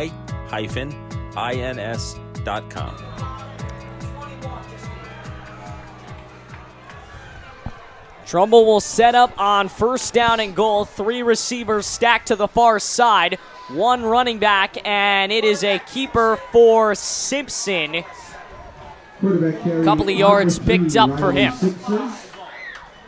Trumbull wanting a touchdown to tie this game. Remember, Trinity had a chance at the end of that first half to take the lead, but they couldn't get it done, and now Trumbull is trying to tie this game and maybe even take the lead depending on how this thing shapes up. They could be in business if they can move it. So Trumbull has the ball on the 5-yard line. 4.5 left in the third quarter. Now, Jeff, do you think they run it here, or do they try to throw it in? I think if they're going to run it, I think it's going to be another quarterback keeper, but we shall see. I have to agree with you. Sets up with Green all the way out to the far side, gets the screen ball, cuts, took a nasty hit to the head. That was helmet to helmet, and he is pulled up short of the end zone. Green from number 3, Riley Simpson. Tackled by Crusaders number 15, Austin Dijita.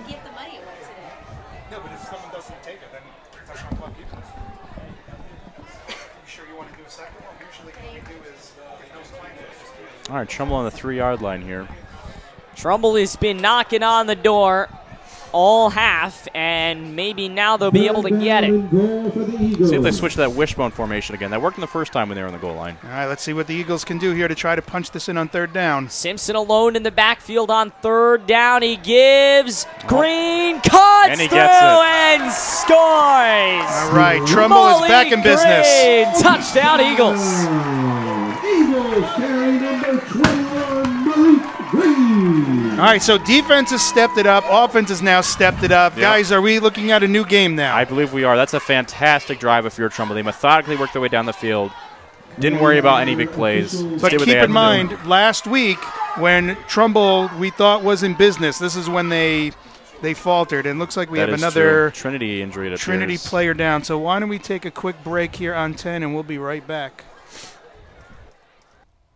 Hello, this is Coach Tobish, head coach of the Trumbull Lady Eagles girls basketball team. This is 10, the Trumbull Eagle Network.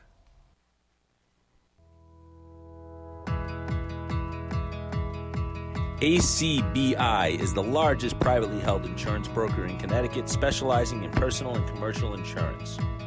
Contact Sean Rabinowitz today at 203-418-4192 or visit him online at acbi-ins.com.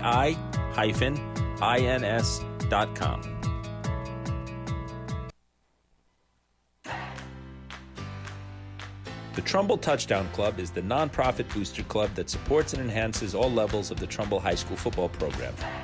Current football families and alumni are encouraged and invited to join, get involved, and support the team. Membership starts at just $60 per year. Contact the Eagles at administrator@trumbullfootball.com for more information. The Trumbull Touchdown Club is a 501c3 nonprofit organization. All membership fees and donations are tax deductible. Okay, we are back for the extra point. PAT to tie this game is good, and the Eagles tie us at 14. Trinity Catholic gives up a touchdown, and it is a brand new game at McDougal Stadium. Okay, so We could go two ways here. The offense is now playing sharp. The defense is really playing sharp. Yep. We're hoping that momentum carries, but we ate our own words last week when Trumbull we thought was in business. So let's hope that the Eagles learn from that experience last week and take control of this game. Guys, we thought at the beginning of this game, by this point, we were going to be seeing some of those younger guys and some of those JV kids taking over, and that is definitely not the case right now. But hopefully Trumbull can hit the gas right now. And you make an excellent point with that, too. They cannot take their foot off the gas here. Do not feel like they're tied in this game right now. They got to remember that, too, and Trinity did score on them twice. There's no reason to feel like they're in control at all. No. The momentum has shifted in their favor, I will say that. But still, with that, they have to keep on the course. Do what they've been doing. They've been stopping the run, which is great. Pressure their quarterback when they do stop after the pass, and like we just saw, more methodical drives. Those quick passes by Trinity have been the dagger a couple times for Trumbull. Yep. They have to be alert in knowing that those are going to come. Yep, exactly. All right, so Trumbull is kicking off. 3:27 left in the third quarter. We are tied at 14. New game now, even back up again. Kicked end over end. It's caught inside the 15. Morgan off the far side. Bounces off defenders. They've been really good at returning the kicks. Just short of the 30-yard line as the Crusaders will look to get a go-ahead touchdown here late in the third quarter.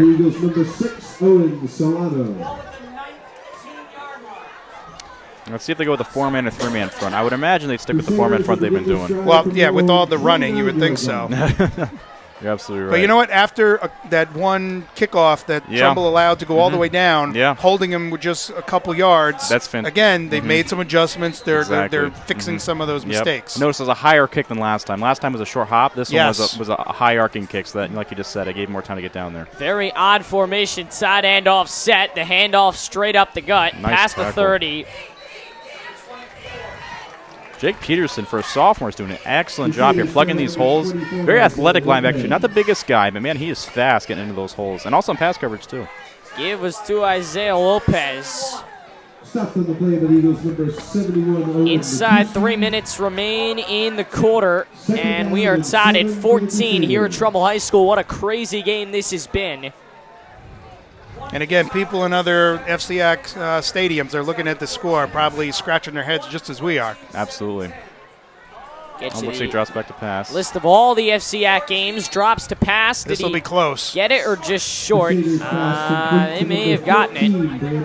They may measure as well. It's all going to be the placement here because he is right at that front marker. Don't think they're going to give it to him. Yep, just short. All right, well, big third down now. If Trumbull can come up with the stop here, the momentum is in their favor. No, are they moving the chains? It looks like they gave it to them. They have the first down. Well, change that. Scratch what I just said. First down and 10 for the Crusaders. And again, just a quick out route. That's all they needed to do. Trumbull, this zone defense they're playing, it's effective in stopping them on tackles, but it's not causing any incompletions. Secondary dropping back for Trumbull. A pass that is complete on the far side, short of the 50. Sawyer, what was happening on that play? The close side cornerback before the snap started dropping back in on an angle towards the center of the field before the ball was put in motion. What was the call for that? It looks like they were running to do cover, what they call cover 4, Jeff. So they have the two safeties play the deep middle, and then the two corners play the deep quarters of the field. Linebackers supposed to run out and get the flat. Would that have been an audible called? It most likely was. Okay. They're probably expecting a deep pass on that. He will screen to the near side. Ball caught by Lewis, and he'll pick up a few. All right, well, Trumbull is losing a little of their momentum right now. Defense needs to settle down, do what they've been doing in the second half, which has been working. The defense has been playing well. Ball on the Trumbull sideline now. Trinity has moved the ball over to the Trumbull 48. Second down and 7, under 1:20 to go in the third. Games tonight, Brian McMahon at Wilbur Cross. That is at Wilbur Cross. That is a hike. Screen to the far side. It is completed. Good stop. Taji Morgan. And another third down coming up for Trinity. And we were talking about this. Can Trumbull stop the third down conversion? That was one of their goals this week that Coach Petrosio talked about in the X's and Petrosio's pregame show. Let's see if they're up to the test on this third down. Other games across the FCAC, Norwalk and Greenwich. Greenwich leads it. Cheshire and Ward. What's the score in the Greenwich-Norwalk game? Do you have a score yet? It was 41-13 last I checked. He is Big going to pass fire by up. Trinity. Bullet caught. And that's what they were afraid of before, Jeff. That's why they switched to the cover 4. Oh, it looks like he's out of bounds. Morgan falls on it. They are going to give it to him, and it's a first down well into Trumbull territory. Looked like he came down close right on the line, and the two officials were talking to see what the call was going to be, but they are giving it to him. It's mainly games tomorrow this week in the FCAC. So the ball now is placed on the Trumbull 11-12, first down for Trinity. Takes the snap, Under running pressure. far side, and they will force him out with 5.7 remaining. All the games tomorrow in the FCAC are really good ones. Fairfield Prep, Fairfield Ludlow. That's at noon. That's the first game of the day. Then on the 20, at 1, it's Darien at West Hill at J. Walter Kennedy Stadium. New Canaan's at Boyle Stadium to take on the Stanford Black Knights at 1.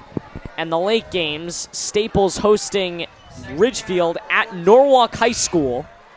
Why is that? Takes the snap and a handoff. I believe they're working on the track in Westport. Yeah, they are working on the track. They expect to have it about midway through the season from what I've heard. But Staples is hosting Ridgefield. That's a pretty big game, and they'll play it at Norwalk. And that is the end of our slate. So 4 games tomorrow. Prep, Ludlow, Darien, West Hill, New Canaan, Stanford, Ridgefield, Staples. Okay, why don't we take a quick break, end of the third quarter. We'll be right back momentarily. Hi, this is Dan Searles, the athletic trainer at Trumbull High School, and you are listening to the 10 Network. Open calendar. What's my schedule looking like? Next Thursday, you will be caught in an emergency flash flood between Park and First Street. What? No, that doesn't work. I'm busy then. Decline. Decline.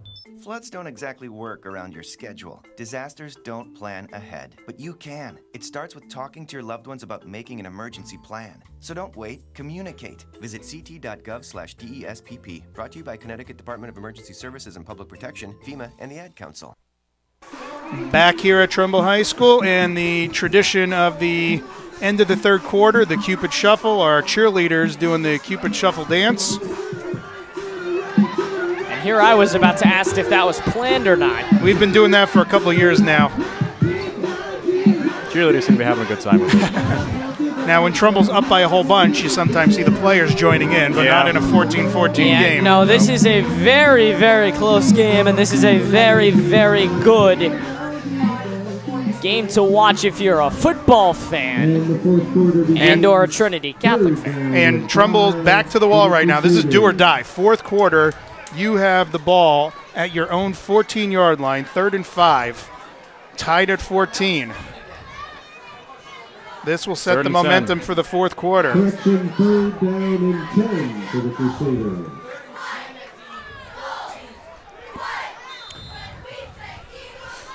Big third down here for Trumbull. You've got to get this stop. He sets up with Barrett in the backfield off to his right hit. He's going to throw, slinging near side, incomplete. Nice job with a lot of pressure on the quarterback from the Trumbull defense. Out of the reach of Braden Lewis, who had a hand stretched out, but not far enough. That was more on the Trumbull defense pressuring the quarterback than it was Trinity not converting what they wanted to do. And if you notice, they switched to man, which against a quarterback like this, not known for his accuracy, that's a great defense to run. So 4th down and 10, again from the Trumbull 14-yard line.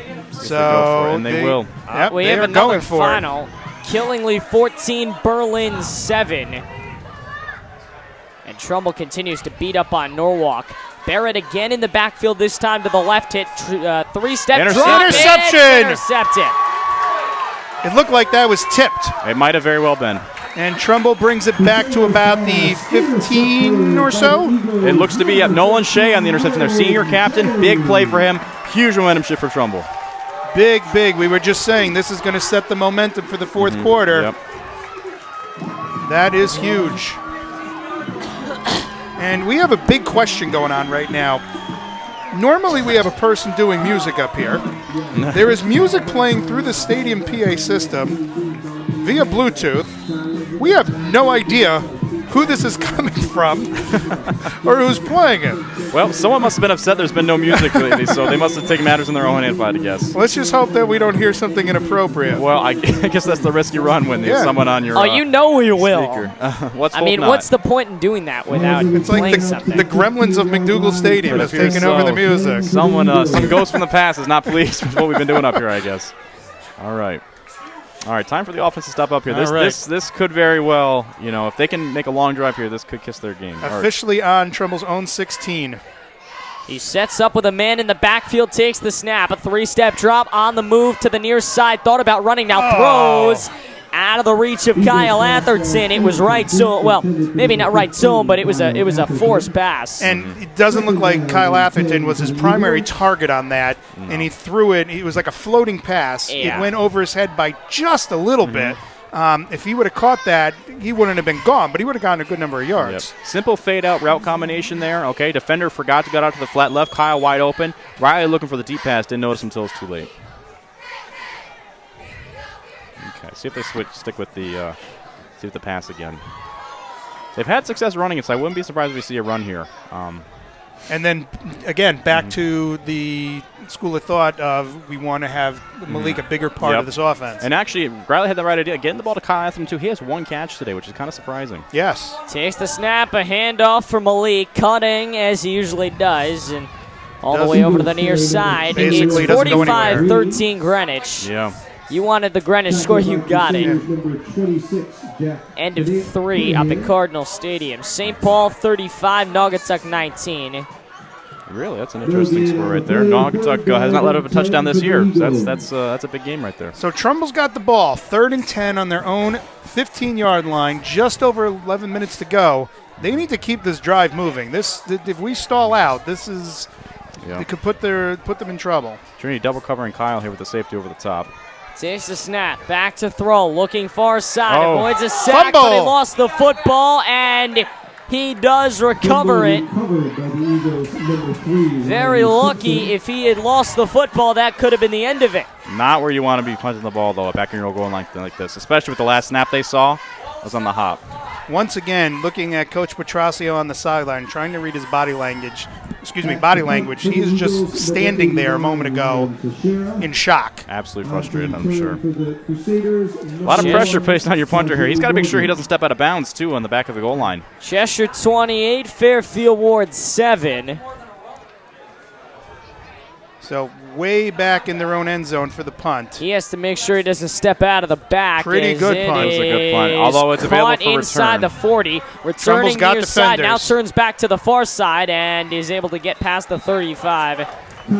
Trumbull had, the Gunners were down there. That was good. Great coverage on that, too. Tajee Morgan, he's shifty. I mean, it was surprising he wasn't able to break. And there was a third Trumbull defender down there as well. They had that punt well covered. Yep, and actually great job by the punter, too, like I just said, making sure he didn't step out of the back of the end zone and catching another low snaps. That was a great job. But now this puts Trinity with the ball inside the Trumbull 35-yard line, just over 10 minutes to go. So Trinity with a very good chance to put some points on the board. The question is how many. Sets up with a man in the backfield. And a reverse handoff. It goes to a sprinting Isaiah Lopez and gets a couple of yards on the far side. He got more than a couple of yards. Brings it all the way out to the, looks like 28-yard line, it appears.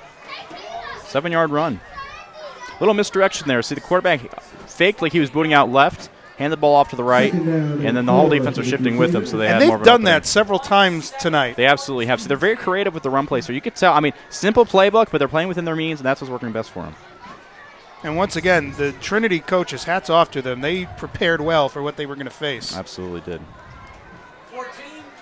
Takes the snap, run on the near side, and a few yards picked up. Number 14, Brandon Lewis. For number 12, Matthew Dougherty.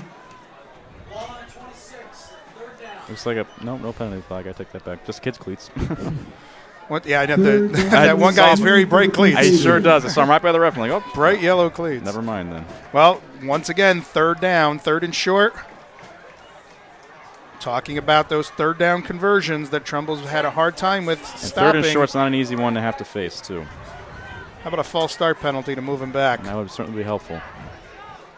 Trumbull showing blitz. He takes the snap, handoff down the middle, trying to get everything he can. See if that second effort was enough. It might have been. And once again, hands on him first. He breaks through and he gets more yards. Yep. Trumbull has fallen victim to that a whole bunch of times tonight. Looks like they stopped him. Fourth and very short. Or fourth and probably a solid one, it appears. A long fourth and a long one.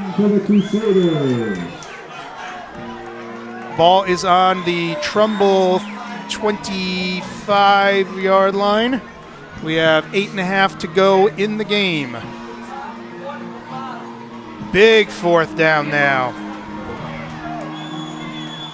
Running back's behind center, so you don't know which way he's going. He takes the snap, he's back to throw. Forced to the far side, he lets it go, it's complete. And did he get it?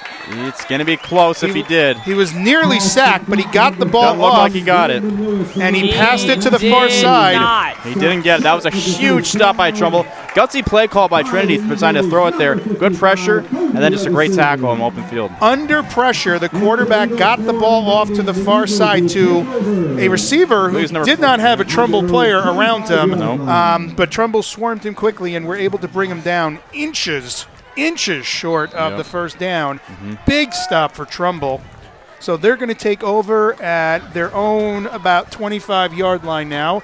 8:04 left, fourth quarter. Both teams with 3 timeouts. Is this the game-winning drive is the question. That would be nice. It sure would be. I'd have to agree with you on that. Now, you think we're going to see more passing or more Malik? They've been able to stop Malik on these run plays here. They have. I'd have to say they're probably going to try to throw it a little bit. I'd like to see him get the ball to Kyle Atherton. He is your best receiver. And he has not been a big part of this game. To Leonzi. Leonzi on the outside picks up a first down just from eyeballing it. And he's been Riley's security blanket today. I think it's probably his eighth or ninth catch. I'm not quite sure. I have to look at the stats on that. But I will pull them up for you. Fantastic. But he's been his security blanket today. They've been playing off on Ray Leonzi, not respecting the same way they've been respecting Kyle. 6 receptions, 69 yards for Ray Leonzi. And if anybody wants to see the stats, if you click on the schedules page on TrumbullFootball.com, click on Trinity Catholic, and you can pull up the box score. Riley boots out right. Riley on the run. Riley throwing. Nice catch. Coverage. With interference. Pass clear and blatant pass interference on Trinity, but the Trumbull receiver makes the catch anyway. The flag down for pass interference. Clearly it's going to be declined. Trumbull takes the ball inside the 20-yard line now. 7:31 left in the fourth quarter. Trumbull knocking on the door in the red zone now. Ryan Quinn comes down with it. First down and an injury. We need a timeout. Back in a bit with the Eagles looking to take the lead here in Trumbull. This is First Selectman Vicky Tesoro, and you are listening to 10, the Trumbull Eagles Network. Hi, it's Olivia Munn with my shelter pets, Frankie and Chance. Say hi, guys.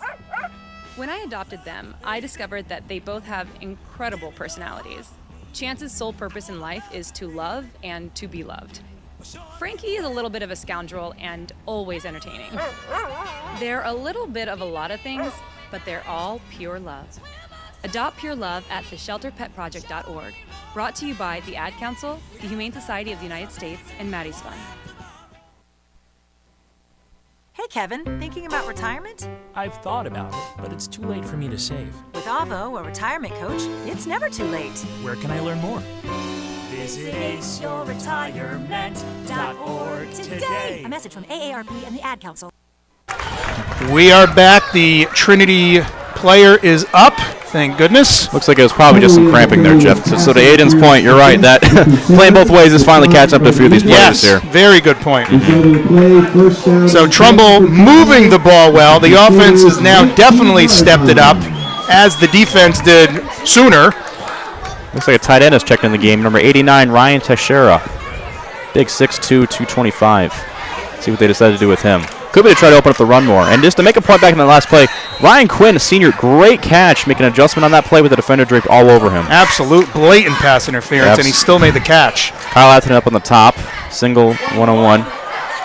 They will give it to Green down the middle and a pickup of a few. And they have not been successful running those traps tonight, but he did pick up a good number of yards on that play. All right, so Trumbull in business now, knocking on the door. Ball spotted at the 10-yard line, 2nd down and 1. You see, by bringing that tight end there, he's actually working as a pulling guard right now. 2nd and 1. Here's the handoff. Green straight down the middle, back cutting to the 5. Fighting for a good extra yard on that. Yep. Moves the chains. And the clock keeps moving, which is important too. Yes. Leave as little time as you can for Trinity here. So does that mean you would want to keep the ball in Malik's hands to keep that clock moving? Well, it's a double-edged sword there, Jeff, because you got to think if they hold on to the ball and leave Trinity just enough time to score, then you leave yourself in a tough spot where you're tied again. So I would say, score at ease if you can, and then, hope your defense can stop. But I'm also thinking a couple times in the short passes that Trumbull's been picked off. That is true, too. I don't know if I'd risk passing a ball here. Takes the snap, hand off down the middle, 6:31 to go, so we're inside 6.5 minutes. And inside the 5-yard line. Has got a big lead, or is looking at a big lead. Let's see, they're gaining about 2 yards. I think we're about the 4-yard line here. And is that Teixeira now coming off? Did I see him? It looks to be. Dante Valentinos checks back in at the X position, so the far receiver. So it looks like this is more of a passing package here, so we'll see what they decide to do on this. Ball is on the 4-yard line, 2nd and 4, just under 6 minutes for Trumbull. All right, they're going to split the wide receivers. A man in the backfield off to his left. Takes the snap, slant route, caught off in the middle, touchdown Trumbull. And we were just saying nervous about throwing it short. They did it. They had the guts to do it, and Absolutely. It paid off. And there's Ray Leonzi yet again tonight. It's probably his 8th or 9th catch. First touchdown, and it's well-deserved. Great snap. They called it a snag route. Fakes the out route to the outside, cuts back in, and then Riley makes a great throw just before the safety comes in over the top. Whoever this mystery person is running the music, they at least know what songs to play. Yeah. They're playing Jump Around, which is the tradition in McDougal Stadium. So whoever you are. Thank you. We thank you for opening the booth there. That was a bad kick, but it did go through the uprights for the extra point. I mean, it was hard to tell from here, but I guess it was high enough. It was very low. Yep. I don't know if it was tipped or was just a bad kick, but Trumbull now up 21-14, so that would be 14 unanswered for Trumbull, correct? That is correct, exactly. Okay. Scored just before half, and they scored now in the fourth quarter. Let's take a quick break. We will be back momentarily. Hi, this is Gary Kunchef, Daniels Farm Elementary School Principal, and you're listening to 10, the Trumbull Eagle Network. Go Eagles! Wake up and text. Text and eat. Text and meet up with a friend you haven't seen in forever. Hi. Oh, hey. Text and complain that they're on their phone the whole time. Text and listen to them complain that you're on your phone the whole time. Text and whatever. But when you get behind the wheel, give your phone to a passenger. Put it in the glove box. Just don't text and drive. Visit StopTextsStopWrecks.org. A message from NHTSA and the Ad Council. Back here at McDougal Stadium. Trumbull now leads 21-14, 5:47 left in the game. Trumbull kicking off. It is a new ball game now for the Eagles. Trumbull will kick off, and Trinity Catholic is now in deep trouble. They have to score, and they got to do it in 5 minutes and 47 seconds. Best kick of the night, end over end. Caught, fumbled into the end zone. He's got to return it out of the back of the end zone to the far sideline, and they rule it a touchback. Very lucky he didn't get trapped in or near the end zone with that football. You're absolutely Sawyer, the fact that he touched it outside the end zone, he bobbled it and then took it into the end zone, that's still a touchback even though he touched it outside? You're right. They call that a muff, Jeff. So when the receiver or the returner drops the ball and it bounces into the end zone, he makes a touch at it, they do call it a touchback, especially in high school too, because they are trying to limit these long returns. And especially when the returner is so vulnerable as he just was, they're going to call it a touchback almost every time. Okay. Couple of finals so far today. We get New Britain 14, Manchester 6. New Britain had a rough week last week against Staples. They have apparently recovered from that game and are back. They win this week. Sheehan 34-13 over NFA after 3. Sets up in the shotgun tight end offset. Deep Empty pass. Backfield. It's a deep pass down the left sideline. Caught and complete with the clock running. The Trumbull defender, Taji Morgan. The Trumbull defender had both feet in the air. It looked like if he wasn't going to pick it, wasn't Malik. If he wasn't going to pick it off, he was at least going to swat it away. But Trinity Catholic receiver made a very nice catch. Well, Trinity's in business now. They've moved the ball on the Trumbull side of the field to the Trumbull 46. Clock ticking just under 5:30. That's Taji Morgan again there. See, I'm telling you, one-on-one like that, he's going to make that play almost every time. Trumbull defense needs to step up. Secondary playing very shallow. Morgan in the backfield again. He is going to give it to Lopez. I beg your pardon. Lopez was in the backfield. Lopez gets the football and a few yards. The clock is running with 5:04 left in the third. It's 21-14 Eagles. Trumbull. And another Trinity player is down. We will take a quick break and be right back. Hi, this is Principal Rickert, principal of Hillcrest Middle School, and you are listening to 10, the Trumbull Eagles Network. 3, 2, 1. Oh no. Which button am I? When every second counts, you can't wing it. Guys, a little help up here? In a home fire, you may have less than 2 minutes to get out. So make a family home fire escape plan. Then practice home fire drills at least twice a year so everyone knows what to do when they hear. Prepare your family at ready.gov/fire drill. Brought to you by FEMA, the Ad Council, and Make Safe Happen. So the Trinity player is up. Good news. Play will resume shortly. Teams are back out on the field, about to get set. Trumbull's trainers they had walked out to assist, and they are now coming back to the sideline. See what Trumbull lines up in now. So it is 2nd and 10 from the Trumbull 46, 4 minutes, 50 seconds. They set up with split receivers and a man in the backfield. Pressure. Forced to the far side, avoids a sack, airs it, incomplete. Oh. Owen McCuskey nearly had the interception. Is there a late flag? It looks to be.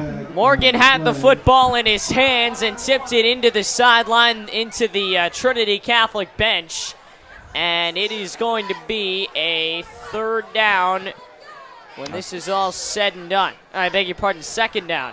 Looks to be a 1st down there, Aiden. I think he got a penalty, pass interference. So pass interference called against the Crusaders. They get the football, and they...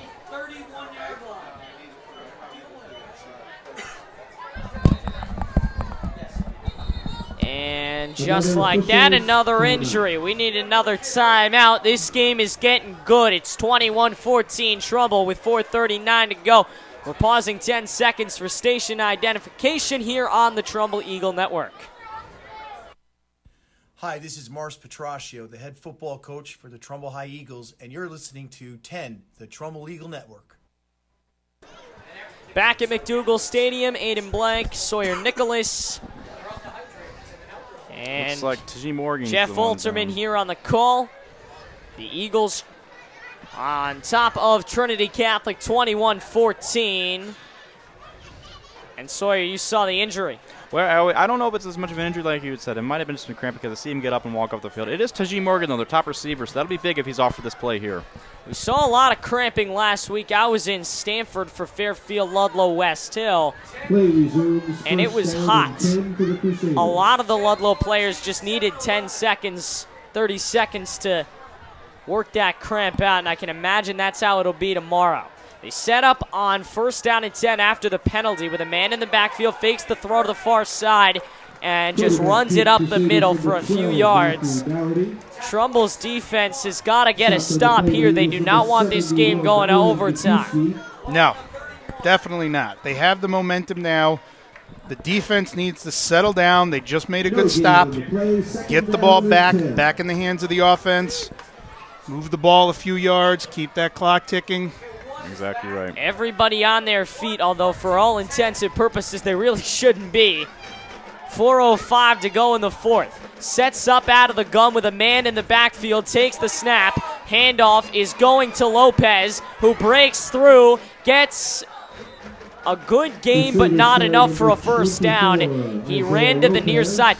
these Trinity Catholic guys, it takes a lot to get them down. It really takes a village to tackle one of them. You think one of them is gone, you think you got him down, and then suddenly they get an 8-yard, 9-yard gain. And it's the same thing we've been talking about tonight. Trumbull is needing 2-3 attempts to bring the runner down.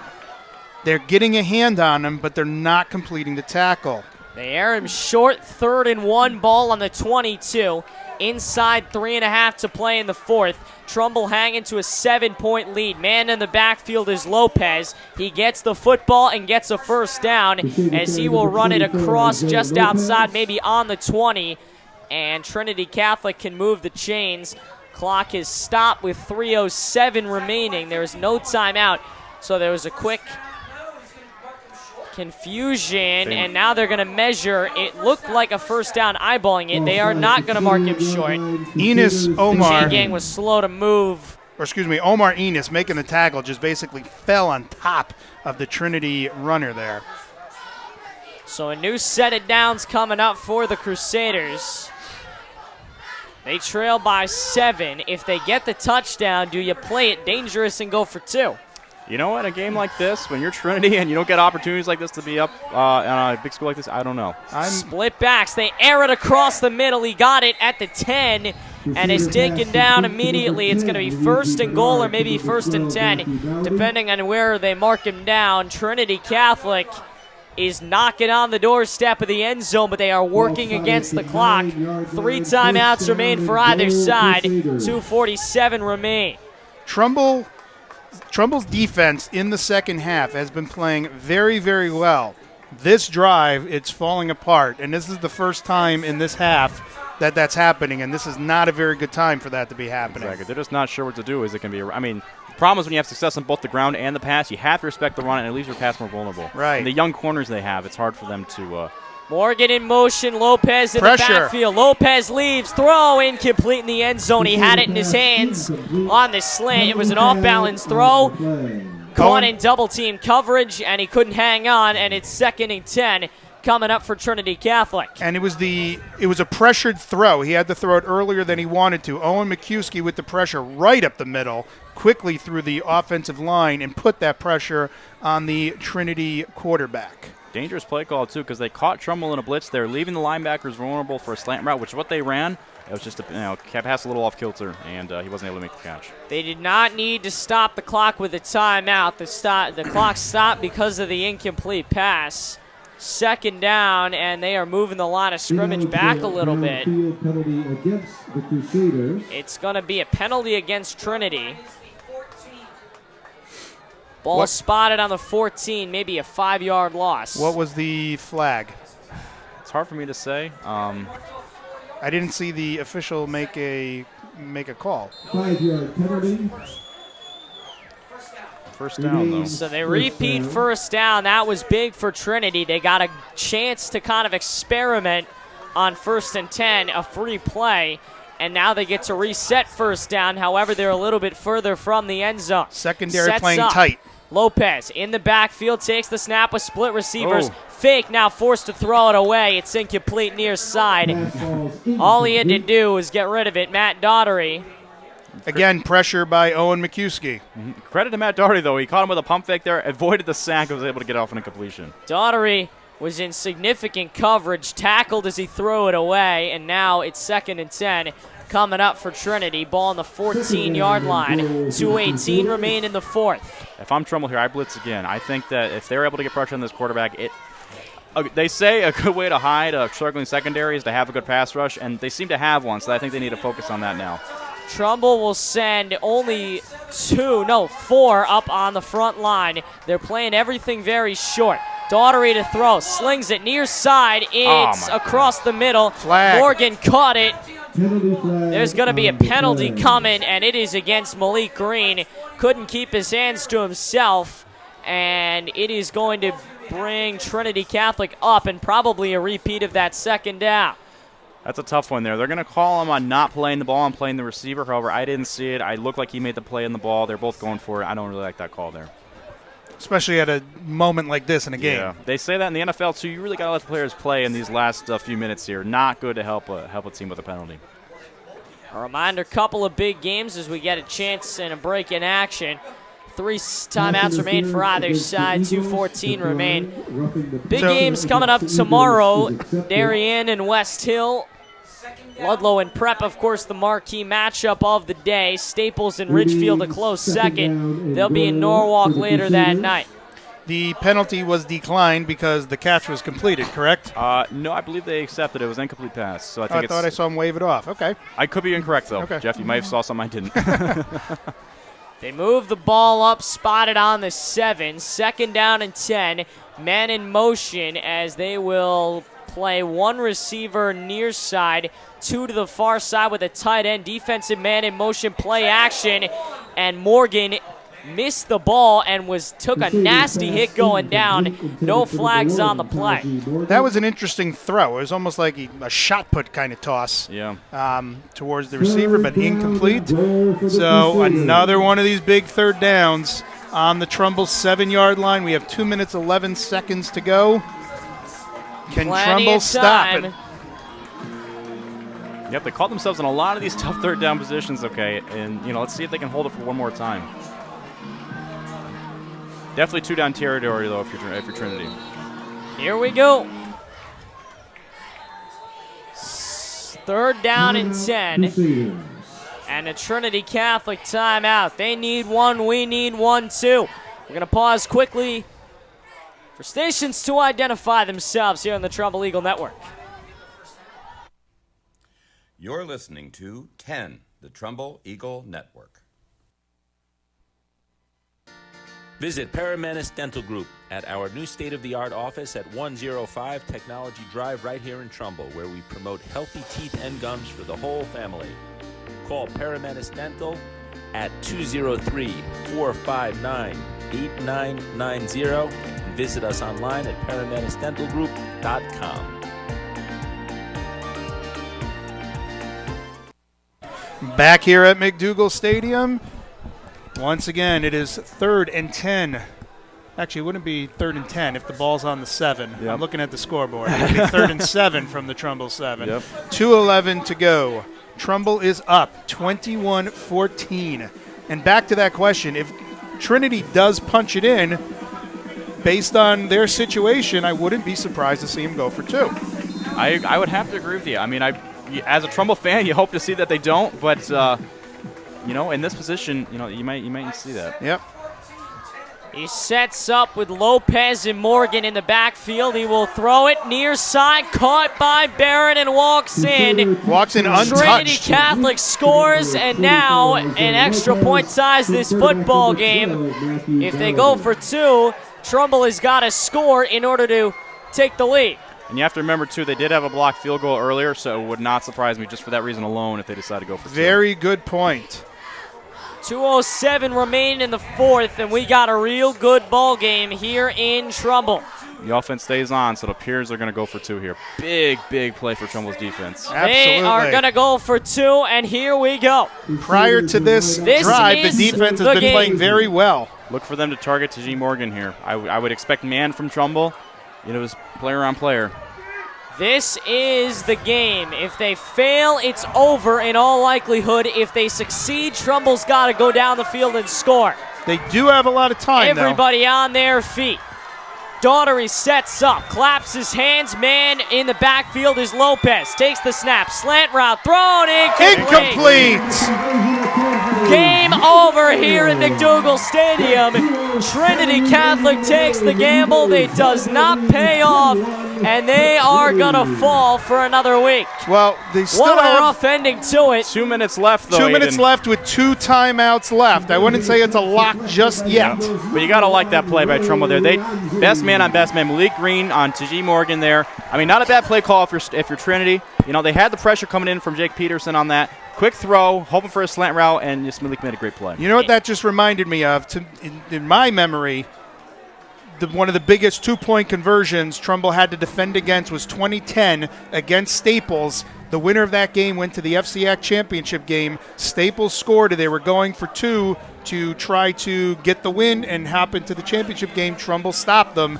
and they went on to the FCX championship, and they went all the way to the state championship game that year. Excellent point. You're absolutely right about that. Very similar. Stakes aren't quite as high, but absolutely very, very similar situation. But coming off a loss last week, your season hangs in the balance. Absolutely. Trumbull looking to make that jump here. You know, they have a good chance at a 7-3, perhaps 8-2 record if they can pull 2 surprise victories. But certainly it starts with winning this game tonight. 2:07 remain. Go ahead. I was going to say, if however this game turns out, even if Trumbull holds on to win, hats off to Trinity playing way above what anybody thought they were going to do. They played one heck of a ball game tonight. Exactly. I think it's fair to say now Trinity probably doesn't belong in that bottom tier of FCX that people may put them in now. They certainly have proven themselves tonight. They're going to get a chance to prove themselves next week. A 1:30 start next Saturday at Stanford. That should be a good game. The onside kick. Trinity thinks they've got the football, and I don't know if Trumbull was prepared for that. They didn't appear to be. They do. They are coming out of the huddle. They got that football, and they got a chance to win this football game. It is recovered by our guy, the running back who got it done all night, Isaiah Lopez. Looks like Trinity made the recovery on that one, I believe. Yes, so Trinity recovered the onside kick. I don't think Trumbull was expecting that. They were not prepared for that. A little bit of uncertainty, I think, was you're absolutely right about that, Jeff. They saw it coming. I don't know if anyone was really convinced enough to jump on it, which is a problem. Trinity Catholic gets the football. A touchdown gives them a big lead. A field goal will give them a lead. And at this time, they need to A, score, and B, run that clock down. Well, back on the Trumbull defense now. Other than that last drive, they have been playing well. They set up with a man in the backfield. No, they sling it near sideline. Interception! Caught by Ray Leonzi. Ray Leonzi, he is the savior, and if it didn't put the nail in the coffin then, it may as well now. 1:42 remain. Trumbull got the football back, and they need to run this clock down, leading 21-20. Do we think we're just going to put it in the hands of Malik now to try to pick up a couple yards, keep that clock ticking, force Trinity to use those 2 timeouts? You're absolutely. They probably need one more first down in order to seal this victory. I would agree with that. Mm-hmm. So once again, Trinity takes a gamble, and once again, it backfires. So other than that last drive where Trumbull gave up the touchdown, the defense has been playing very well in this second half, as has the offense on the last couple drives as well. If you're just joining us, it's been a back and forth half. Trinity led 14-7 coming in. It becomes 21-20. Trumbull led with about 7 minutes remaining. Trinity drove downfield, scored, and then failed a 2-point conversion, as they will wrap up Malik Green in the backfield. Trinity failed a 2-point conversion as we get our first Trinity Catholic timeout. They're down to 1. And then they successfully got the onside kick, only to be intercepted and turn it over on their first chance. Malik going down, he was spinning and he had his arms stretched out with the ball. That was potentially very dangerous to cough that ball up that deep in the end zone. He needs to pull that ball in and protect that. Exactly. And if you remember back to the beginning, the first drive, actually, first carry by Malik was a fumble itself. So, you know, he had done it before. You'd hate to see him do it again now. You wouldn't have needed to even punch it out. You could have just taken it out of his hand. Exactly. He needs to, I'm sure Coach Moore was pointing that out to him in the huddle right now on the sideline. You cannot do that again in this close of a game with a minute and a half. It's understanding the situation you're in. So first down is nice. Holding on to the ball is even more important. That's your first priority. So he needs to put 2 hands on that thing, put his head down, and if he has to go down, he goes down. Biggest thing is holding the clock. 34 remain. It's 21-20. Trumbull leads. And Trumbull's going to most likely, you would think, run the ball here. Trinity's going to use their last timeout, so only a couple seconds are going to run off the clock. Trumbull's really only going to have the third down to move the clock down. Mm-hmm. If they don't get a first down, Trinity is going to have a decent amount of time. No timeouts, but they are going to have a decent amount of time to move the ball. Enough for a few plays. Sets up with a man in the backfield, running far side, has some room. He is short, but a great gain by Riley Simpson. Trinity Catholic uses their last timeout with 1:21 remaining. Third and now short coming up for Trumbull, and If they can convert it, that should just about do it. Trinity will not be able to stop the clock. Correct. If they cannot, Trumbull can run some time down and punt it away. Trinity will get a chance. If Trumbull can convert this, just like you said, Aiden, game over. If not, Trumbull's going to have to punt it away. Trinity's going to get the ball back with about a minute left.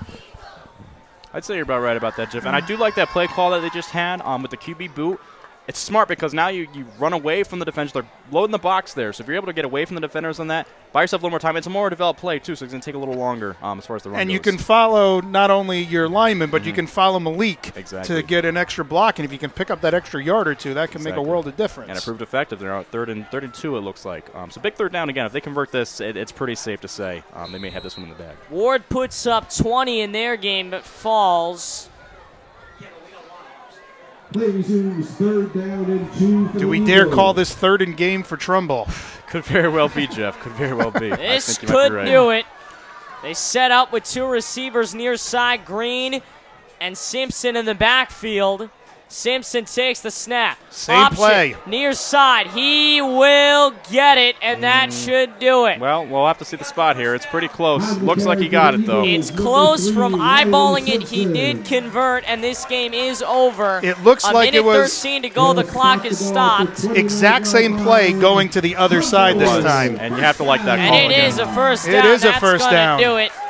So for all intents and purposes, Trumbull is now Victory 2-2, formation. yeah.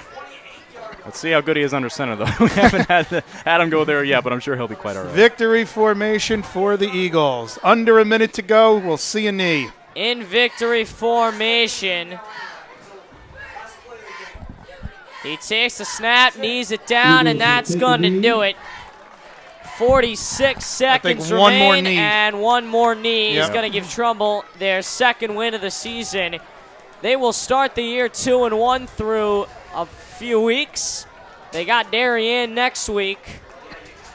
Trinity Catholic now 0-3 will look for their first win next Saturday in the first leg of the Stanford City Cup against the Black Knights. A 1:30 start at Boyle Stadium. Should be a good one. Couple of teams looking to surprise some guys as they're into victory formation, down to 13 on the clock. And We that'll do not do know it. about the play clock, but they will knee it down, and that's going to do it. Trumbull faced with a lot of adversity this week, more than expected, but they finish off with a win, a very big win, and they are now 2-1, heading into a big week against Darien. Well, that was not the game we were expecting. I'm going to take the win. I'll take any win, but not the game we were expecting to see tonight. Absolutely. But it did show some resilience by Trumbull. They probably were caught sleeping, but it did show some nice resilience by them. And also, it's good to be in these tight games because, game against Darien, if you are going to hold with them, it's likely to be in a tight game for you. So it's good that they got a little practice in with this. That's a very good point. Sawyer, let me ask you this. Did Trumbull not play their best and not do what they came to do, or did Trinity go above and beyond what anyone thought they were going to do? I would have to say it's a little bit of both on that. I think Trinity had a fantastic game plan. They knew who their athletes were. They knew how to get them the ball effectively. And they probably watched quite a bit of film on this Trumbull team because they knew, young secondary like that, best idea, exploit them early, and then with the running backs, get them the ball as soon as you can and, run up the middle with them. And to me, it's very similar to what Trumbull performed last week. They proved that they could move the ball on the ground. They proved they can pass the ball. Not a ton of big passing plays, but they proved they can pass the ball. They proved they can stop the run. They proved they can stop the pass. But they're not doing it consistent enough. And so many of those running plays where they'd get 2 or 3 hands on the running back and not being able to take him down. How is that going to translate into playing another juggernaut next week? Well, Jeff, you made an excellent point about that. You are right. They do have inconsistencies, especially on defense, where they call them these. Ladies and gentlemen, we found our music guy, Jack Yes, Kelly, we did. Our savior from the stands, doing a fantastic job coming out of the craziness in the booth. But back to your question, Jeff, you're absolutely right. Their defense has been, very inconsistent up to this point. They had some great. I'd say Central was a fantastic game. first and second down, they are very good. It's the third down conversions they really need to work on more. Yes. They put themselves up in a hole very often, too. It's tough when you're a defense to be in a lot of third and shorts. You got to force them into more third and longs, and then stop them on those third and longs, too, because that way it gets your ball back in the offense. Best game you can possibly play is have the defense loft the field as much as possible, have your offense have long, sustained drives. Yeah, I mean, not being able to stop them on third downs, I wouldn't say it was as bad as the game last week, but they did give up some third down conversions. They just have to be they have to be consistent. They got to work on the consistency. They've shown what they can do. We've seen them play really well. It's just not consistent enough. Absolutely. Final score tonight here from McDougal Stadium. It's 21-0. The Eagles 21 and the Crusaders nothing. We are back next Friday. 21-14. I'm sorry, 21-20. Very close game tonight. Let's try that again. Final score tonight from McDougal Stadium: Trumbull 21 and Trinity Catholic 20. We're up next. With the win, Trumbull is now 2-1. And 2-1 in the FCAC. With the loss, Trinity Catholic Right Tech moves to 0-3. They look for their first win next week, 1:30 on Saturday at Boyle Stadium against Stanford. We are back on Friday. I will not be here, but these two fine gentlemen will be. Going to be a good call. The Trumbull Eagles getting another crack at a top 10 squad. This time number 2, Darien. Maybe they even jump up to number 1 while we're not looking. Should be a good one, 7 o'clock kickoff. And a 6:50 X's and Petracio's pregame show. For Jeff Alterman and our entire Trumbull Eagle Network crew, I'm Aiden Blank, your final score. Trumbull 21 and Trinity 20. You've been listening to the Trumbull Eagle Network. Have a great weekend, everybody.